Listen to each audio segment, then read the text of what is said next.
ನಮಸ್ಕಾರ. ಆರೋಗ್ಯ ರಹಸ್ಯ ವಿಶೇಷ ಕಾರ್ಯಕ್ರಮಕ್ಕೆ ಸ್ವಾಗತ. ನಾನು ದೀಪ್ತಿ ಪ್ರಕಾಶ್.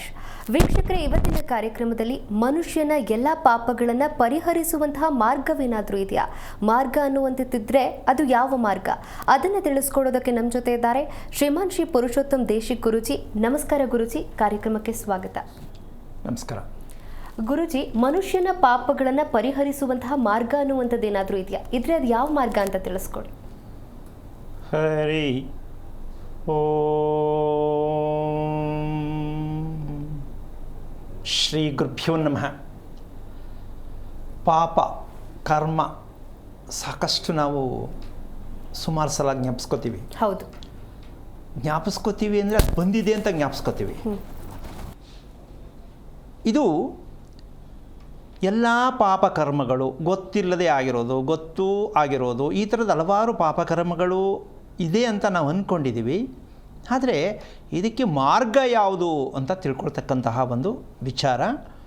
ಈ ರಹಸ್ಯಕ್ಕೆ ಕಾರಣಕರ್ತನಾಗಿರ್ತಕ್ಕಂತಹ ಶ್ರೀಮನ್ನಾರಾಯಣನ ಪಾದ ಕಮಲಗಳಿಗೆ ಕೋಟಿ ಕೋಟಿ ನಮನಗಳ ಅರ್ಪಣೆಯನ್ನು ಮಾಡಿ, ನಮ್ಮ ದೇಹ ಔಷಧಿಯನ್ನು ಉತ್ಪತ್ತಿ ಮಾಡಿಕೊಳ್ತಕ್ಕಂತಹ ಶಕ್ತಿ ಇದೆ ನಮ್ಮ ದೇಹಕ್ಕೆ. ಔಷಧಿ ಹೊರಗಡೆಯಿಂದ ತಗೊಳ್ಳೋದಲ್ಲ, ಏನೋ ಆಗಿದೆ ಅಂತ ಔಷಧಿ ತಗೊಳ್ಳೋದಲ್ಲ. ನಮ್ಮ ದೇಹದಲ್ಲಿ ಔಷಧಿ ಉತ್ಪತ್ತಿ ಆಗಲೇಬೇಕು. ಆಗಿಲ್ವೇ ಇದು ಏನು ಅನ್ಕೋತಿರೋ ನೀವು ಅನ್ಕೋಬೋದು. ನಮ್ಮ ದೇಹದಲ್ಲಿ ಔಷಧಿ ಉತ್ಪತ್ತಿ ಆಗಲೇಬೇಕು. ಇದು ಭಗವಂತ ಕೊಟ್ಟಿರ್ತಕ್ಕಂಥ ಒಂದು ಅದ್ಭುತವಾದ ಒಂದು ಅಮೃತ. ಹೌದು. ಈಗ ನಾವು ಭಗವಂತ ಕೊಟ್ಟಿದ್ದರೆ ನಾವು ಈಸ್ಕೊಂಡಿಲ್ಲ, ಗೊತ್ತಿಲ್ಲ. ಇದು ನಮಗಾಗಿರುವಂಥ ಒಂದು ದೊಡ್ಡ ಸಮಸ್ಯೆ. ಹಾಗಿದ್ದ ಮೇಲೆ ಆ ರೀತಿಯಾದ ಅಮೃತ ನಮ್ಮ ದೇಹದಲ್ಲೇ ಇದೆ ಅಂದ ಮೇಲೆ ನಾವು ಯಾಕೆ ಅದನ್ನು ಬಳಸೋಕ್ಕಾಗಿಲ್ಲ, ತಿಳ್ಕೊಳಕ್ಕಾಗಿಲ್ಲ ಅನ್ನೋ ಪ್ರಶ್ನೆ ಇವತ್ತು ವೀಕ್ಷಕರ ಮುಂದೆ ಇಡ್ತಕ್ಕಂತಹ ಒಂದು ವಿಚಾರ ಆಗಿರುತ್ತೆ. ಇದಕ್ಕೆ ಔಷಧಿ ಉತ್ಪತ್ತಿಯಾಗೋದ ಸಾಧ್ಯ ಇದೆಯಾ, ನಂಬಬೇಕಾ, ಇದು ಕೂಡ ಪ್ರಶ್ನೆ ಬರುತ್ತೆ. ನಿಜ. ಈ ಪ್ರಶ್ನೆಗೆ ಉತ್ತರ ನಿಮಗೆ ಅರ್ಥ ಆದಮೇಲೆ ಸಿಗುತ್ತೆ ಅಂತ ಅಂದ್ಕೊಳ್ಳೋಣ. ಎಲ್ಲರ ದೇಹದಲ್ಲಿ ಇರುತ್ತಾ ಅನ್ನೋ ಪ್ರಶ್ನೆನೂ ಅಲ್ಲ, ಪ್ರತಿಯೊಬ್ಬರ ದೇಹದಲ್ಲೂ ಇರುತ್ತೆ. ಅದನ್ನು ನಾವು ಗುರುತಿಸ್ಕೊಂಡಾಗ, ನಾವಿನ್ನೂ ಗುರುತಿಸ್ಕೊಳ್ಳೋಕ್ಕೆ ನಮಗೆ ಪುರ್ಸತ್ತಿಲ್ವೋ, ನಂಬಿಕೆ ಇಲ್ವೋ, ಗೊತ್ತಿಲ್ವೋ, ಏನೋ ಗೊತ್ತಿಲ್ಲ. ಆದರೆ ಅದರ ವರ್ಣನೆಯನ್ನು ಹೇಳಿದಾಗ ಇವತ್ತು ಪ್ರತಿಯೊಬ್ಬರು ಅರ್ಥ ಮಾಡ್ಕೊಳ್ಬೇಕಾಗತ್ತೆ. ಇದು ತಾಯಿಯ ಗರ್ಭದಲ್ಲಿ ಮಗು ಇರಬೇಕಾದ್ರೆ ಯೋಚನೆ ಮಾಡಿಕೊಂಡೇ ಇರುತ್ತದು. ಹೌದಾ? ಹೌದು. ಏನಕ್ಕೆ, ಏನಿದು, ಯಾಕೆ ಬಂದೆ, ಏನಿದ್ದೀನಿ, ಏನಾಗಿತ್ತು, ಯೋಚನೆಯಲ್ಲೇ ಮಗು ಗರ್ಭದಲ್ಲೇ ವಾಸ ಮಾಡುತ್ತೆ. ಅಲ್ಲಿಂದ ಹೊರಗೆ ಬಂದ ಮೇಲೂ ಯೋಚನೆನೇ. ಹೌದು. ಹೌದಾ? ನಿಜ. ಈ ಯೋಚನೆ ಬಿಟ್ಟೇ ಇಲ್ಲ ಮನುಷ್ಯನಿಗೆ.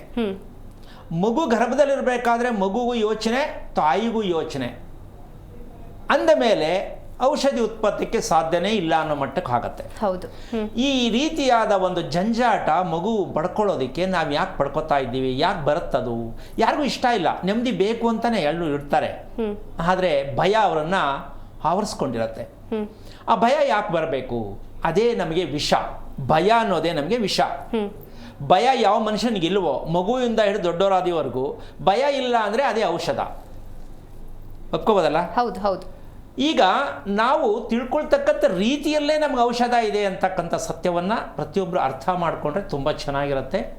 ಆದರೆ ಆಗ್ತಾ ಇಲ್ಲ, ನಾನು ಪ್ರಯತ್ನ ಮಾಡ್ತೀನಿ ಅಂತ ಸುಮಾರು ಜನ ಹೇಳ್ತಾರೆ. ಆದರೆ ಇಲ್ಲ ಸ್ವಾಮಿ, ನೆಮ್ಮದಿ ಇಲ್ಲ, ನಮಗೆ ಭಯನೇ ಜಾಸ್ತಿ ಆಗ್ತಾ ಇದೆ. ಮಕ್ಕಳ ಬಗ್ಗೆ ಭಯ, ಗಂಡನ ಬಗ್ಗೆ ಭಯ, ಮಗು ಹುಟ್ಟಬೇಕಾದ್ರೂ ಕೂಡ ಭಯನೇ. ಏನಾಗುತ್ತೋ, ಮಗು ಹುಟ್ಟುತ್ತೋ, ಚೆನ್ನಾಗಿರೋದು ಹುಟ್ಟುತ್ತೋ, ಅಥವಾ ಏನಾದ್ರು ಆಗ್ಬಿಟ್ಟಿರುತ್ತೋ, ಸೊ ಅಲ್ಲೂ ಕೂಡ ಭಯ. ಅಂದರೆ ನಾವು ಜೀವನ ಪರ್ಯಂತ ಬರೀ ಭಯದಲ್ಲೇ ಇರೋ ದೆಸೆಯಿಂದ ಭಗವಂತ ಕೊಟ್ಟಿರ್ತಕ್ಕಂತಹ, ರೂಪಿಸಿರ್ತಕ್ಕಂತಹ, ರಚನೆ ಮಾಡಿರ್ತಕ್ಕಂತಹ ಔಷಧವನ್ನು ಪಡೀಲಿಕ್ಕೆ, ತಿಳ್ಕೊಳ್ಳೋಕ್ಕೆ ನಮ್ಮ ಕೈಲಿ ಆಗಿಲ್ಲ. ಹೌದು. ಹಾಗಂತ ಇಲ್ಲ ಅಂತಿಲ್ಲ, ಇದೆ. ಅದರ ವಿಚಾರವನ್ನು ಇವತ್ತು ಮುಂದೆ ಇಡೋಣ. ಈ ರೀತಿಯಾಗಿರ್ತಕ್ಕಂತಹ ಒಂದು ವಿಷಯಕ್ಕೆ ಔಷಧ ಉತ್ಪತ್ತಿ ಆಗಿದ್ರೂ ನಮಗೆ ಆ ಭಯ ಯಾಕೆ ಹೋಗಿಲ್ಲ ಅಂತಕ್ಕಂಥದ್ದು 2 ಕ್ಲೂ ಇದೆ. ಏನದು? ಒಂದು, ನಾವು ಮನುಷ್ಯನಿಗೆ ತುಂಬ ಬೇಡದೇ ಇರತಕ್ಕಂಥದ್ದು, ಅದೆಲ್ಲವೂ ನಮ್ಗೆ ಏನೇನು ಬೇಕು ಅದೆಲ್ಲ ಕೊಳಕು ಹೊರಗಡೆ ಹೋಗಬೇಕು. ನಮ್ಮ ದೇಹಕ್ಕೆ ಬೇಕಾಗಿರೋದನ್ನು ಇಟ್ಕೊಂಡು ಬಳಸಿ ಕೊಳಕೆಲ್ಲ ಬೇಡದೇ ಇರೋದು ಹೊರಗೆ ಹೋಗಬೇಕು. ಇದು ಸರ್ವೇ ಸಾಮಾನ್ಯವಾಗಿ ಇರತಕ್ಕಂಥ ವಿಷಯ. ಹೌದು. ಅದರಲ್ಲಿ ನಂಬರ್ 1 ಮೊದಲನೇದು, ಮಲ ಅಂತ ನಾವು ಹೇಳ್ತೀವಿ. ಈ ಮಲದೋಷದಿಂದ ನಮ್ಮ ದೇಹ ಅನುಭವಿಸ್ತಾ ಇದೆ. ಇದು ಅದರಿಂದ ದೋಷ ಇದೆ ಅಂತ ನಮಗಿನ್ನು ಎಷ್ಟು ಜನಕ್ಕೆ ಅರ್ಥ ಆಗಿದೆಯೋ ಗೊತ್ತಿಲ್ಲ. ಅರ್ಥ ಆಗಿರೋರು ಅನುಭವಿಸ್ತಾ ಇರೋರು ಅರ್ಥ ಆಗಿರುತ್ತೆ, ಆದರೆ ಅದರಿಂದ ಆಗ್ತಾ ಇದೆ ಅಂತ ಗೊತ್ತಿಲ್ಲ. ಇನ್ನೊಂದು ನಮ್ಮ ಮೆದುಳು, ಇದು ತುಂಬ ಮನಸ್ಸಿನ ಮೇಲೆ ಆಗ್ತಕ್ಕಂಥ ಪರಿಣಾಮಗಳು. ಮೂತ್ರದೋಷದಿಂದ ಮೆದುಳು ಸಂಕಟ ಪಡುತ್ತೆ. ಮೆದುಳು ಸಂಕಟ ಪಟ್ಟಾಗ ಮನಸ್ಥಿತಿ ಚೆನ್ನಾಗಿರಲ್ಲ. ಈಗ ಇದೆರಡೂ ಕೆಟ್ಟ, ದೇಹ ಕೆಡೋದಕ್ಕೋಸ್ಕರವಾಗಿ ಮಲದೋಷದಿಂದ, ಮೆದುಳು ಕೆಡೋದಕ್ಕೆ ಮೂತ್ರದೋಷದಿಂದ.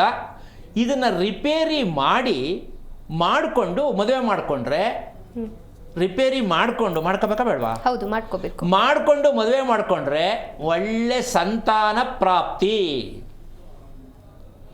ಈಗ ನಾವೇನು ಮಾಡ್ತಾ ಇದ್ದೀವಿ ಅಂದರೆ, ಮಗು ಆದಮೇಲೆ ಕೇಳ್ತೀವಿ ಒಳ್ಳೆ ಮಗು ಹುಟ್ಟಾಯ್ತಾ ನೋಡಿ ಅಂತ ಸ್ವಾಮೀಜಿಗಳ ಹತ್ರ ಹೋಯ್ತಾರೆ. ನಿಜ, ಹೌದು. ಎಲ್ಲುಟ್ಟಿದೆಯಮ್ಮ ಅದು? ಇಲ್ಲ. ಇವರಿಬ್ರು ಕ್ಲೀನೇ ಆಗಿಲ್ಲ. ಈಗ ಇವ್ರನ್ನ ಕ್ಲೀನ್ ಮಾಡಿ ಮದುವೆ ಮಾಡಬೇಕು ಅಂತ ಪುರೋಹಿತರಿಗೂ ಗೊತ್ತಿಲ್ಲ, ಅಪ್ಪ ಅಮ್ಮನಿಗೂ ಗೊತ್ತಿಲ್ಲ, ಮದುವೆ ಮಾಡ್ಕೊಳ್ಳೋರ್ಗೂ ಗೊತ್ತಿಲ್ಲ. ನಿಜ, ಹೌದು. ಈಗ ಮದುವೆ ಆಗಬೇಕು ಅಂತ ಸಂದರ್ಭದಲ್ಲಿ ಯಾರೇ ಆಗಲಿ, ಗಂಡಿಗೆ ಎಲ್ಲ ಕರೆಕ್ಟಾಗಿ ಯೂರಿನ್ ಮೋಷನ್ ಕರೆಕ್ಟಾಗಿದೆಯಾ ಅಂತ ಕೇಳೋಕ್ಕಾಗತ್ತಾ? ಕೇಳಬೇಕು. ಕೇಳಿದ್ರು ಅದಕ್ಕೂ ಡೂಪ್ಲಿಕೇಟ್ ಮಾಡಿಸೋ ಜನ ಇದ್ದಾರೆ, ಇಲ್ಲ ಅಂತೀಯಾ? ಎಲ್ಲ ಪರ್ಫೆಕ್ಟ್ ಆಗಿದೆ ಅಂತ ದುಡ್ಡು ಕೊಟ್ಟರೆ ಏನೆಲ್ಲ ಮಾಡ್ತಾರಮ್ಮ, ಸರ್ಟಿಫಿಕೇಟೇ ಕೊಡ್ತಾರೆ ದುಡ್ಡು ಕೊಟ್ಟರೆ. ಹಾಗೆ ಆದರೂ ಕೂಡ ಇದನ್ನು ನಮಗೆ ಕೇಳೋದಕ್ಕೆ ಹಾಸ್ಯಾಸ್ಪದವಾಗಿದ್ದರೂ ಕೂಡ ಸತ್ಯ ಸಂಗತಿ. ಮಗುವಾದಿಯಾಗಿ ಕೂಡ ಈ ಸಮಸ್ಯೆಯನ್ನು ಚಿಕ್ಕ ಮಕ್ಕಳಲ್ಲೇ ಕಾನ್ವೆಂಟ್ ಕಳಿಸುವಾಗ, ಅಂದರೆ LKG UKG ಇದೆಯಲ್ಲಮ್ಮ, ಅಲ್ಲಿಂದೇ ರಿಪೇರಿ ಮಾಡಬೇಕು. ಇಲ್ಲ, ರಿಪೇರಿ ಅನ್ನೋದು ಅಪ್ಪ ಅಮ್ಮನಿಗೆ ಗೊತ್ತೇ ಇಲ್ಲ. ಅದು ಮಗು ಹೋಗ್ಬಿಡ್ಬೇಕು LKGಗೆ, ಅದೇನೋ ಒಂದಷ್ಟು ಕಲ್ತ್ಕೊಂಡ್ಬಿಡ್ಬೇಕು. ಇವರು ಪಕ್ಕದ ಮನೆಯವ್ರಿಗೆ ತೋರಿಸ್ಬೇಕು, ಅಯ್ಯೋ ನನ್ನ ಮಗು ಎಷ್ಟು ಚೆನ್ನಾಗಿ ಓದ್ತಾ ಇದೆ ನೋಡಿ. ನಿಜ, ಹೌದು. ಇದು ಬೇಕೇ ಹೊರತು ನನ್ನ ಮಗು ಎಷ್ಟು ಆರೋಗ್ಯವಾಗಿದೆ ನೋಡಿ ಅಂತ ಯಾವ ತಂದೆ ತಾಯಿನೂ ಗಮನಿಸಬೇಕು ಅಂತ ಅವ್ರ ಅರಿವು ಬರ್ತಾ ಇಲ್ಲ. ಏನು ಅಂತ ನಂಗೆ ಗೊತ್ತಿಲ್ಲ. ಬ್ಯಾಗಲ್ಲಿ ಇಷ್ಟು ಪುಸ್ತಕ ಬೇಕು ಅಲ್ವೇನಮ್ಮ? ಹೌದು. ಒಂದು ಡಬ್ಬಿ, ಒಂದು ನೀರಿನ ಬಾಟ್ಲು, ಇಷ್ಟು ಕೊಟ್ಟುಬಿಟ್ರೆ ಅಬ್ಬಾ ಮಗುನ ಹೊರಗೆ ಕಳಿಸ್ತೆ, ಇವಾಗ ನಮ್ಮ ಮಗು ಎಲ್ಲ ಮಾಡ್ಕೊಂಡು ಬರುತ್ತೆ ಅಂತ ಹೇಳಿ ಮಕ್ಕಳನ್ನ ಹೊತ್ತಾಕುವಂಥ ತಂದೆ ತಾಯಿಗಳು ಇವತ್ತಿರೋದು. ಮಕ್ಕಳನ್ನ ಹೊತ್ತಾಕ್ತಾ ಇರೋದು ಅದು ಕರ್ತವ್ಯ ಅಲ್ಲ, ಅದು ಹೊತ್ತಾಕ್ತಾ ಇರೋದು.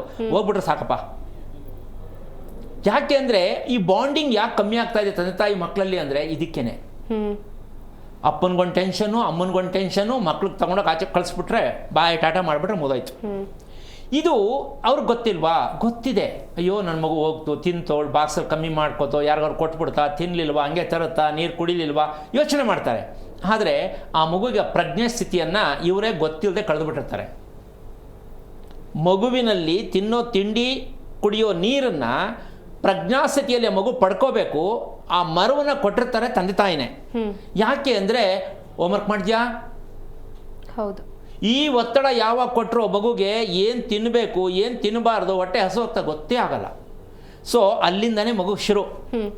ಇನ್ನು ಅಮೃತ ಎಲ್ಲಮ್ಮ ಸಿಗತ್ತೆ. ನಿಜ, ಹೌದು. ಹೀಗೆ ಓದೋ ಮಗುಗೂ ಇಲ್ಲ, ಮದುವೆ ಮಾಡ್ಕೊಳ್ಳೋರ್ಗೂ ಇಲ್ಲ, ಮದುವೆ ಮಾಡ್ಕೊಂಡ್ಮೇಲೆ ಮಗು ಪಡ್ಕೊಳ್ಳೋಕ್ಕೂ ಇಲ್ಲ. ಮತ್ತು ಹೆಂಗೆ ನೀವು ಔಷಧಿಯನ್ನು ಉತ್ಪತ್ತಿ ಅಂದರೆ ಇರುತ್ತಲ್ಲ, ಮೆಡಿಕಲ್ ಸ್ಟೋರ್ ಇಲ್ವಾ, ಯಾಕೆ ಯೋಚನೆ ಮಾಡೋದು ಅನ್ನೋ ಮಟ್ಟಕ್ಕೆ ನಾವಿದ್ದೀವಿ. ಹೌದು. ಮೆಡಿಕಲ್ ಸ್ಟೋರ್ ಇಲ್ಲದೆ ನಾವಿಲ್ಲ, ಈ ರೇಂಜಿಗೆ ನಾವು ಬಂದಿದ್ದೀವಿ. ಇದು ಯಾಕೆ ಪ್ರತಿಯೊಬ್ಬರಿಗೂ ಪರಿವರ್ತನೆಯಾಗಿ ತಿಳ್ಕೊಂಡು ಯಾಕೆ ಬದುಕೋಕ್ಕಾಗ್ತಾ ಇಲ್ಲ ಅನ್ನೋದಕ್ಕೊಂದು ದೊಡ್ಡ ಶಾಪ ಇದೆ. ಎಲ್ರಿಗೂ ಬೇಕು, ನಮಗೆ ತಪ್ಪಾಗಬಾರ್ದು, ರೋಗಗಳು ಬರಬಾರ್ದು, ನಮ್ಮ ಮಕ್ಕಳಿಗೂ ಬರಬಾರ್ದು, ನಮಗೂ ಬರಬಾರ್ದು, ಚೆನ್ನಾಗಿರಬೇಕು ಅಂತ ಗೊತ್ತು.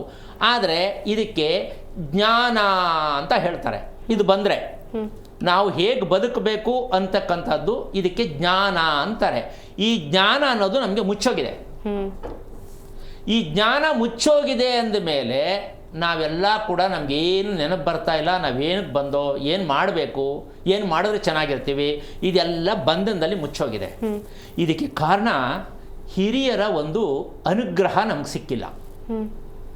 ಹಿರಿಯರ ಅನುಗ್ರಹ ಸಿಕ್ಕಿದಾಗ ನಮಗೆ ಜ್ಞಾನೋದಯ ಆಗಿ ಜ್ಞಾನಾರ್ಜನೆಗೆ ದಾರಿ ಸಿಕ್ಕತ್ತೆ.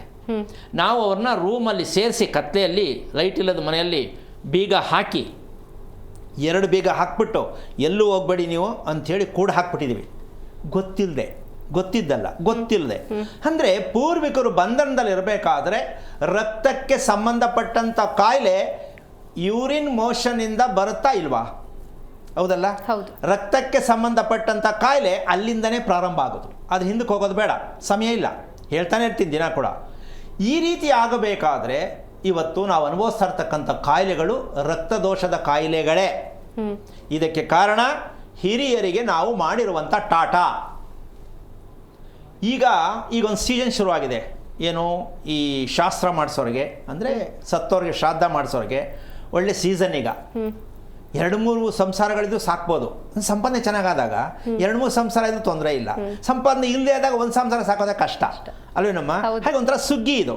ಸೊ ಸಂತೋಷ, ಸಂಪಾದನೆ ಮಾಡಬೇಕು. ಆದರೆ ಒಂದು ತಿಳ್ಕೋಬೇಕು, ಎಷ್ಟೋ ವರ್ಷಗಳಿಂದ ಮಾಡಿರಲ್ಲ, ಮತ್ತೆ ಈಗ ಮಾಡಬೇಕು ಅಂತ ಮನಸ್ಸು ಬರುತ್ತೆ. ಈಗ ಒಂದು ದೊಡ್ಡ ಪ್ರಶ್ನೆ ಬರುತ್ತೆ ಇಲ್ಲಿ. ಏನು ಅಂದರೆ, ನೀವು ಹಿರಿಯರ ಶ್ರಾದ್ದ ಕ್ರಿಯೆಗಳನ್ನು ಮಾಡ್ತಾ ಇರತಕ್ಕಂತಹ ಒಂದು ಲೆಕ್ಕಾಚಾರದಲ್ಲಿ, ಮಾಡದೇ ಇರತಕ್ಕಂಥ ಲೆಕ್ಕಾಚಾರದಲ್ಲಿ ಒಂದೆರಡು ಕ್ಲೂ ಸಿಕ್ಕತ್ತೆ. ಕೆಲವರು ಮನೆ ಮೇಲೆ ಬಂದು ಕಾಗೆಕ್ಕೆ ಹೋಗುತ್ತೆ, ಅವ್ರು ಅದಕ್ಕೆ ಬ್ರೆಡ್ಡು, ಖಾರ ಬೂಂದಿ, ಬಿಸ್ಕೆಟ್ಟು ಹಾಕ್ತಾರೆ. ಇದು ಇವ್ರ ಮನೆಯವರೇ, ಕಾಗೆ ರೂಪದಲ್ಲಿ ಬಂದಿದೆ. ಏನಪ್ಪ ನನಗೆ ಯಾವಾಗಲೂ ಬಂದಿಂದ ಬಿಡಿಸ್ತೀಯಾ ಅಂತ. ಕಾಗೆ ಬಂತು, ಎಲ್ಲ ಹಾಕ್ಬಿಟ್ರೆ ಅವ್ನು ಖುಷಿ, ನೋಡಿ ಹೆಣ್ಣು ಕಾಗಿಗೆ ಹಾಕ್ತೇನೆ ನಾನು ಅಂತ, ಎಲ್ಲ ಅವ್ರ ಕಡೆಯವರೇ ಅವರು. ಇನ್ನು ಎರಡನೇದು ನಾಯಿ. ಎಲ್ಲೋ ಸ್ವಾಮಿ ಇದು ಹೆಂಗೆ ಬಂದ್ಬಿಡ್ತು ಸ್ವಾಮಿ ನಾಯಿ, ಇವೆಲ್ಲವೂ ಕೂಡ ನಿಮ್ಮವರೇ. ನನ್ನ ನಾಯಿ ಬಂದಂದಲ್ಲಿ ಇಟ್ಬಿಟ್ಟವ್ರೆ, ಹೊರಗಡೆ ಬಿಡಿಸಪ್ಪ ಅಂತ ಬರುತ್ತೆ, ಕಾಗೆ ರೂಪದಲ್ಲಿ ಬಿಡಿಸಪ್ಪ ಅಂತ ಬರ್ತಾರೆ. ಈ ಶ್ರಾದ್ದ ಕ್ರಿಯೆಗಳನ್ನು ಯಾರು ಮಾಡುತ್ತಿಲ್ಲವೋ, ಅವರಿಗೆ ನಂಬಿಕೆ ಇಲ್ಲವೋ, ಯಾರಿಗೆ ತೃಪ್ತಿ ಇಲ್ಲವೋ, ಯಾರಿಗೆ ಪ್ರೀತಿ ಇಲ್ಲವೋ, ಅವರು ಕಾಗೆಯ ರೂಪವನ್ನು ತಾಳ್ತಾರೆ, ಅವರು ನಾಯಿಯ ರೂಪವನ್ನು ತಾಳ್ತಾರೆ, ಅವರು ಜಿರಳೆ ಪಲ್ಲಿಯ ರೂಪವನ್ನು ತಾಳ್ತಾರೆ. ಇದೆಲ್ಲವೂ ಕೂಡ ಮನೆಗಳಲ್ಲಿ ಯಾಕೆ ನಮಗೆ ಹಿಂಸೆ ಕೊಡುತ್ತೆ ಅಂದರೆ ಎಲ್ಲ ಅವರೇನೆ. ನಾವು ಅದನ್ನು ಅನ್ಕೊಂಡಿಲ್ಲ, ಏನು ಮನೆ ಜಾಸ್ತಿ, ಅದಕ್ಕೇನೋ ತಂದು ಮಾಡಬೇಕು, ಅದಕ್ಕೆ ಸಾಯಿಸಬೇಕು, ಈ ಪ್ಲ್ಯಾನ್ ಮಾಡ್ತೀವಿ. ಯಾಕಿದು ಮನೆಯಲ್ಲಿ ಜಾಸ್ತಿ ಆಗಬೇಕು, ನೀಟಾಗಿಲ್ಲ ಅನ್ನೋದು ಕಾರಣ ಹಲವಾರು ಇರಬಹುದು. ಆದರೆ ಒಂದು ಸತ್ಯ, ಇದೆಲ್ಲವೂ ಕೂಡ ನಮಗೆ ಎಚ್ಚರಿಕೆ ಕೊಡ್ತಕ್ಕಂಥ ಒಂದು ಸಂದೇಶ ಆಗಿದೆ. ಭಗವಂತ ಈ ರೂಪದಲ್ಲಿ ಕೊಟ್ಟಿರ್ತಕ್ಕಂತಹ ನರಕದಲ್ಲಿ ಅದಕ್ಕೂ ಬಗ್ಲಿಲ್ಲ ಅಂದರೆ ತಿಗಣೆ ರೂಪದಲ್ಲಿ ಈಗ ನೀನು ಇದಕ್ಕೆ ಹೆಂಗೆ ಮಾಡ್ತೀಯ ನೋಡು, ಮಲ್ಕೊಂಡೆಲ್ಲ ಚುಚ್ಚಬೇಕು. ಅದು ಬಾರಿ ಡೇಂಜರ್, ಕೊನೆ ಫೈನಲ್ ರಿಪೋರ್ಟ್ ಅದು. ಇದಕ್ಕೆ ಬಗ್ಲಿಲ್ವಾ ನೋಡು, ತಿಗಣೆ ರೂಪದಲ್ಲಿ ಬರ್ತೀನಿ ನಾನು ಅಂತ ಬರ್ತಾರೆ. ಆದರೆ ಇವೆಲ್ಲವೂ ಕೂಡ ನಮ್ಮ ಪೂರ್ವಿಕರು ಈ ಜನ್ಮವನ್ನು ತಾಳಿರೋ ಕಾರಣದಿಂದಾಗಿ ನಮಗೆ ಎಚ್ಚರಿಕೆ ಕೊಡೋಕ್ಕೆ ನಮಗೆ ಹಿಂಸೆ ಕೊಡ್ತಾ ಇದ್ದಾರೆ ಅಂತ ತಿಳ್ಕೋಬೇಕು. ನಾವು ಅವ್ರಿಗೆ ಹಿಂಸೆ ಕೊಟ್ಟಿದ್ದೀವಿ, ಅವ್ರು ನಮ್ಗೆ ಹಿಂಸೆ ಕೊಡ್ತಾ ಇದ್ದಾರೆ. ಗುರುಜಿ ಒಬ್ರು ಕಾಲರ್ ಇದ್ದಾರೆ, ಸ್ವೀಕರಿಸೋಣ, ತದನಂತರ ತಿಳಿಸ್ಕೊಡಿ. ಇದೀಗ ಮಮತಾ ಅಂತ ಬೆಂಗಳೂರಿಂದ ಕರೆ ಮಾಡಿದ್ದಾರೆ. ನಮಸ್ಕಾರ ಮಮತಾ. ಕರೆ ಕಟ್ಟಾಗಿದೆ ಅನ್ಸುತ್ತೆ ಗುರುಜಿ. ಇನ್ನು ಗುರುಜಿ ಔಷಧಿ ಗುಣಗಳ ಬಗ್ಗೆ ಎಲ್ಲ ತಿಳಿಸ್ಕೊಡ್ತಿದ್ರಿ, ಆ ಕುರಿತಂತೆ ಮುಂದುವರಿಸಿ. ಈಗ ನಾವು ಇದನ್ನೆಲ್ಲ ಲೆಕ್ಕಕ್ಕೆ ಹಾಕ್ತಾ ಇಲ್ಲ ನಾವು. ಇವತ್ತು ನಾಯಿಗಳು ಕಚ್ತಾ ಇದೆ ಅಂತ ಎಷ್ಟೊಂದು ರಿಪೋರ್ಟ್ ಇದೆಯಮ್ಮ, ಹೌದು ಅಲ್ವಾ? ಇನ್ಮೇಲೆ ಇದು ಜಾಸ್ತಿನೇ, ಕಮ್ಮಿ ಅಂತೂ ಆಗಲ್ಲ. ಇದಕ್ಕೆ ಪ್ಲ್ಯಾನ್ ನಡೀತಾ ಇದೆ, ಕೋರ್ಟ್ ಆದಿಯಾಗಿ ಎಲ್ಲಿಂದ ಪ್ಲ್ಯಾನ್ ನಡೀತಾ ಇದೆ. ನನಗೆ ನಗು ಬರುತ್ತೆ, ಈ ಪ್ಲ್ಯಾನಿಂದ ವರ್ಕೌಟ್ ಆಗಲ್ಲ ಇದು. ಮನೇಲಿ ಸಾಕಿರೋ ನಾಯೇ ಕಚ್ಚತ್ತೆ, ಇದಕ್ಕೇನು ಹೇಳ್ತೀರಿ? ಹೌದು, ಅವ್ರು ಸಾಕಿರೋ ನಾಯೇ ಅವ್ರಿಗೆ ಕಚ್ಚತ್ತೆ. ಹಾಗೆ ಅವ್ರ ಮನೆಯಲ್ಲಿ ಅವ್ರ ಕುಟುಂಬದಲ್ಲಿ ಬಿಟ್ಟಿರೋ ಮಕ್ಕಳೇ ಅಪ್ಪ ಅಮ್ಮನಿಗೆ ಟಾರ್ಚರ್ ಕೊಡ್ತಾರೆ, ಹೌದಲ್ಲ? ಹೌದು. ಸೊ ಇದೆಲ್ಲವೂ ಕೂಡ ಯಾರವರೆಲ್ಲ ನಿಮ್ಮ ಶತ್ರುಗಳು ಯಾರು ಆಗಿದ್ರು, ನಿಮ್ಮ ಕುಟುಂಬಸ್ಥರೇ ನಿಮ್ಮ ಮಕ್ಕಳಾಗಿ ಶತ್ರುಗಳ ರೂಪದಲ್ಲಿ ಬಂದು ನಿಮ್ಮನ್ನು ಮಾನ ಕಳೆಯೋದಕ್ಕೆ, ಟಾರ್ಚರ್ ಕೊಡೋದಕ್ಕೆ, ಬೀದಿಲಿ ನಿಲ್ಲಿಸೋಕ್ಕೆ, ಕೋರ್ಟ್ ಕಳಿಸೋಕ್ಕೆ, ಮರ್ಡರ್ ಮಾಡೋಕ್ಕೆ ಎಲ್ಲರೂ ನಿಮ್ಮ ಮಕ್ಕಳ ರೂಪದಲ್ಲೇ ನಿಮ್ಮ ಮನೆಯನ್ನು ಪ್ರವೇಶ ಮಾಡಿದ್ದಾರೆ. ಅವರೇ ಶತ್ರುಗಳು. ಅದು ಒಳಿಯ ಮಗಳು, ಮೊಮ್ಮಕ್ಕಳು, ಯಾರು ಬೇಕಾರಾಗಿರ್ಬೋದು. ಗ್ರಹಗಳಿಗೆ ಪೂಜೆ ಮಾಡಿ ಪುರೋಹಿತರಿಂದ ಸರಿ ಮಾಡ್ಬೋದು. ಮನೆಯಲ್ಲಿ ಇರುವಂಥ ಗ್ರಹಗಳನ್ನು ಸರಿ ಮಾಡೋಕ್ಕೆ ಯಾವ ಶಾಸ್ತ್ರದಲ್ಲೂ ಸಾಧ್ಯ ಇಲ್ಲ. ಏನು ಹೇಳ್ತೀಯಮ್ಮ? ಹೌದು. ಯಾರು ಬೇಕಾದ್ರೂ ನಿಮ್ಗೆ ಶತ್ರು ಆಗ್ಬೋದು. ಮನೇಲಿ ಹುಟ್ಟಿರುವ ಮಕ್ಕಳು ಜೊತೆಗೆ ಹೊರಗಡೆಯಿಂದ ಬರ್ತಾರಲ್ಲ, ಅವರೂ ಕೂಡ ಶತ್ರುಗಳಾಗ್ಬೋದು. ಅವರು ಶತ್ರುಗಳಾಗಿದ್ದಾರೆ ಅಂತ ನಾವು ಅನ್ಕೊಳ್ಳಂಗಿಲ್ಲ. ಅವ್ರು ಶತ್ರುವಾಗಿ ರೂಪದಲ್ಲೇ ಬರಬೇಕು. ಯಾಕೆಂದರೆ ನಮ್ಗೆ ಬುದ್ಧಿ ಕಲಿಸ್ಬೇಕು ಅಂತ ನಮಗಿನ್ನೂ ಗೊತ್ತಿಲ್ಲ. ಅವ್ರ ಮೇಲೆ ಕಂಪ್ಲೇಂಟ್ ಹೇಳೋದು, ಅವ್ರು ಸರಿ ಇಲ್ಲ, ಇವ್ರು ಸರಿ ಇಲ್ಲ. ಇಲ್ಲ, ಇದೆಲ್ಲ ಬೇಕು, ಮ್ಯಾಜಿಕ್ ತಿಳ್ಕೋಬೇಕು. ಆದರೆ ಇದನ್ನು ಯಾವಾಗ ಸರಿ ಮಾಡೋದು ಅಂತಕ್ಕಂಥ ಸತ್ಯಕ್ಕೆ ನಾವು ಒಂದು ಪ್ರಯತ್ನವನ್ನು ಮಾಡಬೇಕು. ಏನದು? ಈ ದೇಹವನ್ನು ಅವ್ರು ಕೊಟ್ಟಿರ್ತಕ್ಕಂಥ ಒಂದು ದೊಡ್ಡ ಕೊಡುಗೆ, ಹೌದಲ್ಲಮ್ಮ? ಹೌದು. ಈ ದೇಹ ಯಾರ್ದು? ಅವ್ರದ್ದು. ಈಗ ನಾವು ಇದಕ್ಕೆ ಕೃತಜ್ಞತೆಯನ್ನು ಸಲ್ಲಿಸಬೇಕಾದ್ರೆ ನಾವು ಮಾಡಬೇಕಾದಂಥ ಕೆಲಸ ಏನಪ್ಪ ಅಂತಂದರೆ, ನಾವು ಪೂರ್ಣ ಮನಸ್ಸಿಂದ ಮಾಡೋದಕ್ಕೆ ಕಲಿಬೇಕು. ಶ್ರದ್ಧಾಪೂರ್ವಕವಾಗಿ ಶ್ರಾದ್ದಗಳನ್ನು ಮಾಡಬೇಕು. ಬೇಕಾಬಿಟ್ಟಿಯಾಗಿ ಒಂದಷ್ಟು ದುಡ್ಡು ಕೊಟ್ಬಿಡೋಣ, ಆಗಲೂ ನೋಡಮ್ಮ ಅದಕ್ಕೆ ಇವತ್ತು ಯಾಕೆ ಸುಗ್ಗಿ ಅಂತ ಹೇಳಿದೆ ಅಂದರೆ ಎಲ್ಲ ಶುರು 500 ಕೊಡಿ, 1000 ಕೊಡಿ, 1500 ಕೊಡಿ, 2000 ಕೊಡಿ, 5000 ಕೊಡಿ, ಎಲ್ಲ ಮಾಡಿಬಿಡ್ತೀವಿ. ಎಲ್ಲ ಬರ್ತಾನೆ ಇರ್ತೀನಿ, ಇನ್ಮೇಲೆ ಫುಲ್ ಬ್ಯುಸಿ. ಆದರೆ ಒಂದು ತಿಳ್ಕೊಳ್ಳಿ, ನಾವು ಹೋಗಿ ಮಾಡಿದೋ ಸ್ವಾಮಿ ಶ್ರೀರಂಗಪಟ್ಟಣಕ್ಕೆ ಹೋಗಿದ್ದೋ ಅಥವಾ ಗೋಕರ್ಣಕ್ಕೆ ಹೋಗಿದ್ದೋ ಅಥವಾ ಕಾಶಿಗೆ ಹೋಗಿದ್ದೋ ನೀವೆಲ್ಲೋ ಒಂದು ರೀತಿಯಲ್ಲಿ ಹೋಗ್ತೀರಾ ಅಂತ ಇಟ್ಕೊಳ್ಳಿ. ಅವ್ರು ಏನೋ ಹೇಳಿದ್ರು, ನೀವು ಬಂದ್ರಿ ಮಾಡಿಸಿದ್ದೀನಿ ಅಂತ ನೀವು ತಿಳ್ಕೊಳ್ತೀರಿ. ಅಂತೂ ಒಂದು ಸತ್ಯ, ಯಾಕೆ ಅಂದರೆ ಅವ್ರು ಏನು ಮಾಡ್ತಾರೋ ಅದನ್ನು ನೀವು ಮಾಡಿಸ್ಕೊಂಡು ಬರ್ತಿರಬೇಕು. ಇದಕ್ಕೆ ಅರ್ಥ ಏನು, ಯಾಕೆ ಇದನ್ನು ಮಾಡಬೇಕು ಅಂತಕ್ಕಂಥ ಸತ್ಯವನ್ನು ತಿಳ್ಕೊಳ್ಳೋದೇ ಮಾಡೋಕ್ಕೆ ಹೋದಾಗ ಯಾರು ಎಷ್ಟು ಕೇಳ್ತಾರೋ ಒಟ್ಟಿನಲ್ಲಿ ಅವರು ಪುರೋಹಿತರೆ ಇವರು ಪುರೋಹಿತರೆ ಮಾಡಿಸೋಣ ಬಿಡು, ಹಂಗಾಗಲ್ಲ. ಎಷ್ಟೋ ಜನ ಒಂದು ವಾರದಿಂದ ಸಿಕ್ಕಾಪಟ್ಟೆ ಕಾಲ್ಸಲ್ಲಿ ಮಾತಾಡ್ತಿದ್ದಾರೆ ಹೇಗೆ ಮಾಡೋದು ಅಂತ. ದಯವಿಟ್ಟು ಕಾರ್ಯಕ್ರಮದಲ್ಲಿ ನೀವು ಬನ್ನಿ, ನಾವು ಇಷ್ಟು ಕೊಟ್ಬಿಡಿ ಮಾಡಿಸ್ತೀನಿ ಅಂತಕ್ಕಂಥದ್ದು ಒಂದು ಮ್ಯಾಜಿಕ್ ಆಗಿರ್ತಕ್ಕಂಥ ಒಂದು ಬಿಸ್ನೆಸ್ ಆಗುತ್ತೆ. ಆ ರೀತಿ ಆಗಲಿಕ್ಕಾಗಲ್ಲ. ಇದಕ್ಕೆ ತುಂಬ ಶ್ರದ್ಧೆ ಬೇಕಾಗತ್ತೆ. ಕಾರಣ ಎಲ್ಲೋ ಕೂತ್ಕೊಂಡು ಫೋನ್ ಹಾಕ್ಬಿಟ್ಟು ಸ್ವಾಮಿ ನಾವು ಮಾಡಿಲ್ಲ, ಸ್ವಾಮಿ ನಮ್ಮದು 2ನೇ ವರ್ಷದ್ದು, ನಮ್ಮದು 3ನೇ ವರ್ಷದ್ದು, ನಾವು ಮಾಡ್ಬೋದಾ, ಎಲ್ಲಿ ಮಾಡಬೇಕು, ಈ ಕತೆ ಕೇಳೋದಕ್ಕೆ ಯಾವ ಕಾರಣಕ್ಕೂ ದಾರಿ ಇಲ್ಲ. ಕಾರಣ ಅಷ್ಟು ಸುಲಭವಾದ ಇದು ಸಂಕಲ್ಪವಾಗಬೇಕು. ಏನು, ನಾನು ನಮ್ಮ ಹಿರೀಕರಿಗೆ ಪೂರ್ವಿಕರಿಗೆ ನಾನು ಶ್ರದ್ಧಾಪೂರ್ವಕವಾಗಿ ಶ್ರಾದ್ದವನ್ನು ಮಾಡುತ್ತೇನೆ. ಏನದು ಶ್ರದ್ಧೆ ಅಂದರೆ, ಇಷ್ಟು ದುಡ್ಡು ಕೊಡಬೇಕಾ ಮಾಡಬೇಡಿ, ಒಳ್ಳೆ ಪಂಚ ಕೊಡಬೇಕಾ ಮಾಡಬೇಡಿ, ಅವ್ರು ಎನಿ ಟೈಮ್ಗೆ ಹೋಗ್ಬೇಕಾ ಮಾಡಬೇಡಿ, ಇದೆಲ್ಲ ಇದ್ದರೆ ದಯವಿಟ್ಟು ಮಾಡ್ಸೋಕ್ಕೆ ಹೋಗಬೇಡಿ, ಹಣಕ್ಕೆ ಯೋಚನೆ ಮಾಡಿದ್ರೆ ಮಾಡ್ಸೋಕ್ಕೆ ಹೋಗಬೇಡಿ, ನಂಬಿಕೆ ಇಲ್ಲ ಅಂದರೆ ಮಾಡ್ಸೋಕ್ಕೆ ಹೋಗಬೇಡಿ. ಈ ಥರದಕ್ಕೆಲ್ಲ ನಾವು ಫಸ್ಟು ಇಂಟರ್ವ್ಯೂ ಮಾಡ್ತೀವಿ. ನಂಬಿಕೆ ಇದ್ದು ಶ್ರದ್ಧೆಯಿಂದ ಏನೂ ಕೇಳದೆ ಬಾಯಿನ ತಟಕ್ಕೆ ಬಿಟ್ಟಕ್ಕಂತ ಬಿಚ್ಚಬಾರ್ದು. ಹಂಗಂತ ನೀವು ಹೇಳಿದಷ್ಟು ಕೊಟ್ಬಿಡೋಣ, ಮಾಡಲೇಬೇಡಿ. ಯಾರು ಹಣವನ್ನು ಹೇಳಿ ಹಣವನ್ನು ಕೇಳಿ ದಂಧೆ ಥರ ಮಾಡಿ ಬಿಸ್ನೆಸ್ ಮಾಡಿ ಪಿತೃಗಳ ಶ್ರಾದ್ದ ಕ್ರಿಯೆಗಳು ನಡೆಯೋದು ಅಷ್ಟು ಸುಲಭ ಅಲ್ಲ. ಹಾಗಿದ್ದ ಮೇಲೆ ಮತ್ತೇನು ಮಾಡೋದು ನಾವು ಅಂತ ಎಷ್ಟು ಜನಕ್ಕೆ ಆಶ್ಚರ್ಯ ಆಗುತ್ತೆ. ನಾವೇನು ಮಾಡೋದು ಹಂಗಾರೆ, ದುಡ್ಡು ಕೇಳಬೇಡ ಅಂತೀರಿ, ಹೆಂಗೆ ನಾವು ದುಡ್ಡು ತಗೊಂಡೋಗೋದು ಅಂತಕ್ಕಂಥ ಪ್ರಶ್ನೆ ಕೂಡ ಬರುತ್ತೆ. ಹೌದು. ಅದಕ್ಕೆ ಒಂದು ವಿಚಾರ ಮಾಡಬೇಕು. ಏನಪ್ಪ ಅದು ಅಂದರೆ, ಫಸ್ಟು ನಾವು ಯಾರ ಹತ್ರ ಮಾಡಿಸಿದ್ರೆ ಅವರು ಕರೆಕ್ಟ್ ಮಾಹಿತಿ ಕೊಡ್ತಾರೆ, ಮಾಡೋದು ಎಲ್ಲಿ ಮಾಡಿದ್ರೆ ಸೂಕ್ತ ಇರುತ್ತೆ, ಅವ್ರ ಹತ್ರ ನಾವು ಭೇಟಿ ಆಗಬೇಕಾದ್ರೆ ಯಾವ ರೀತಿ ಹೋಗಬೇಕು ಅಂದರೆ, ಅವ್ರನ್ನ ಭೇಟಿ ಆಗಲಿಕ್ಕೆ ನೀವು ಮೊದಲು ಮಾಡಬೇಕಾದ ಕೆಲಸ, ತಾಂಬೂಲ ಸಮೇತವಾಗಿ ಅವ್ರು ಹೇಳುವಂತಹ ಒಂದು ನಿಗದಿಯಾದ ಒಂದು ಫೀಸ್ ಇರುತ್ತೆ, ಒಂದು ಸಂಭಾವನೆ ಇರುತ್ತೆ. ಅವ್ರನ್ನ ಕೇಳಬೇಕು, ಸ್ವಾಮಿ ಎಷ್ಟು ನಿಮ್ಮದು ಅಂತ. ಹಣ ಜಾಸ್ತಿ ಇದೆ ಅಂತ ಅಂದ್ಬಿಟ್ಟು ಜಾಸ್ತಿ ಕೇಳೋಕ್ಕೂ ಆಗಲ್ಲ, ಹಣ ಇಲ್ಲ ಅಂದ್ಬಿಟ್ಟು ಕಮ್ಮಿ ತಗೊಳ್ಳೋಕ್ಕೂ ಆಗಲ್ಲ. ಆ ರೀತಿ ವ್ಯತ್ಯಾಸದಲ್ಲಿ ನಾವು ಮಾಡ್ತಕ್ಕಂಥದ್ದು ಅದು ದಂಧೆ ವ್ಯವಹಾರ ಆಗುತ್ತೆ, ಬಿಸ್ನೆಸ್ ಆಗುತ್ತೆ, ಅದಲ್ಲ. ಅದಕ್ಕೆ ಆದ ಕ್ರಮ ಇದೆ.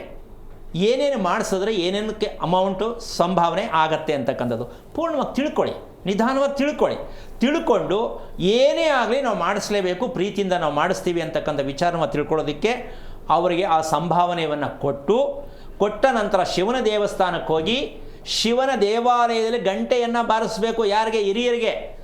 ನಾವು ರೆಡಿ ಇದ್ದೀವಿ, ದಯವಿಟ್ಟು ಬನ್ನಿ, ನಮ್ಮ ಆತಿಥ್ಯವನ್ನು ಸ್ವೀಕಾರ ಮಾಡಿ, ಊಟ ಹಾಕೋದಕ್ಕೆ ರೆಡಿ ಇದ್ದೀವಿ ನಿಮಗೆ ಅಂತ ಹೇಳಿ ಶಿವನ ದೇವಾಲಯಕ್ಕೆ ಹೋಗಿ ಗಂಟೆಯನ್ನು 3 ಸಲ ಬಾರಿಸಿದಾಗ ಅವರು ಬರ್ತಾರೋ ಬರಲ್ವೋ, ಗಂಟೆ ಬಾರಿಸಿದ ತಕ್ಷಣ ಬರ್ತಾರೋ ಅಂತಕ್ಕಂಥ ಪ್ರಶ್ನೆ ಅಲ್ಲ, ಇದು ಕ್ರಮ.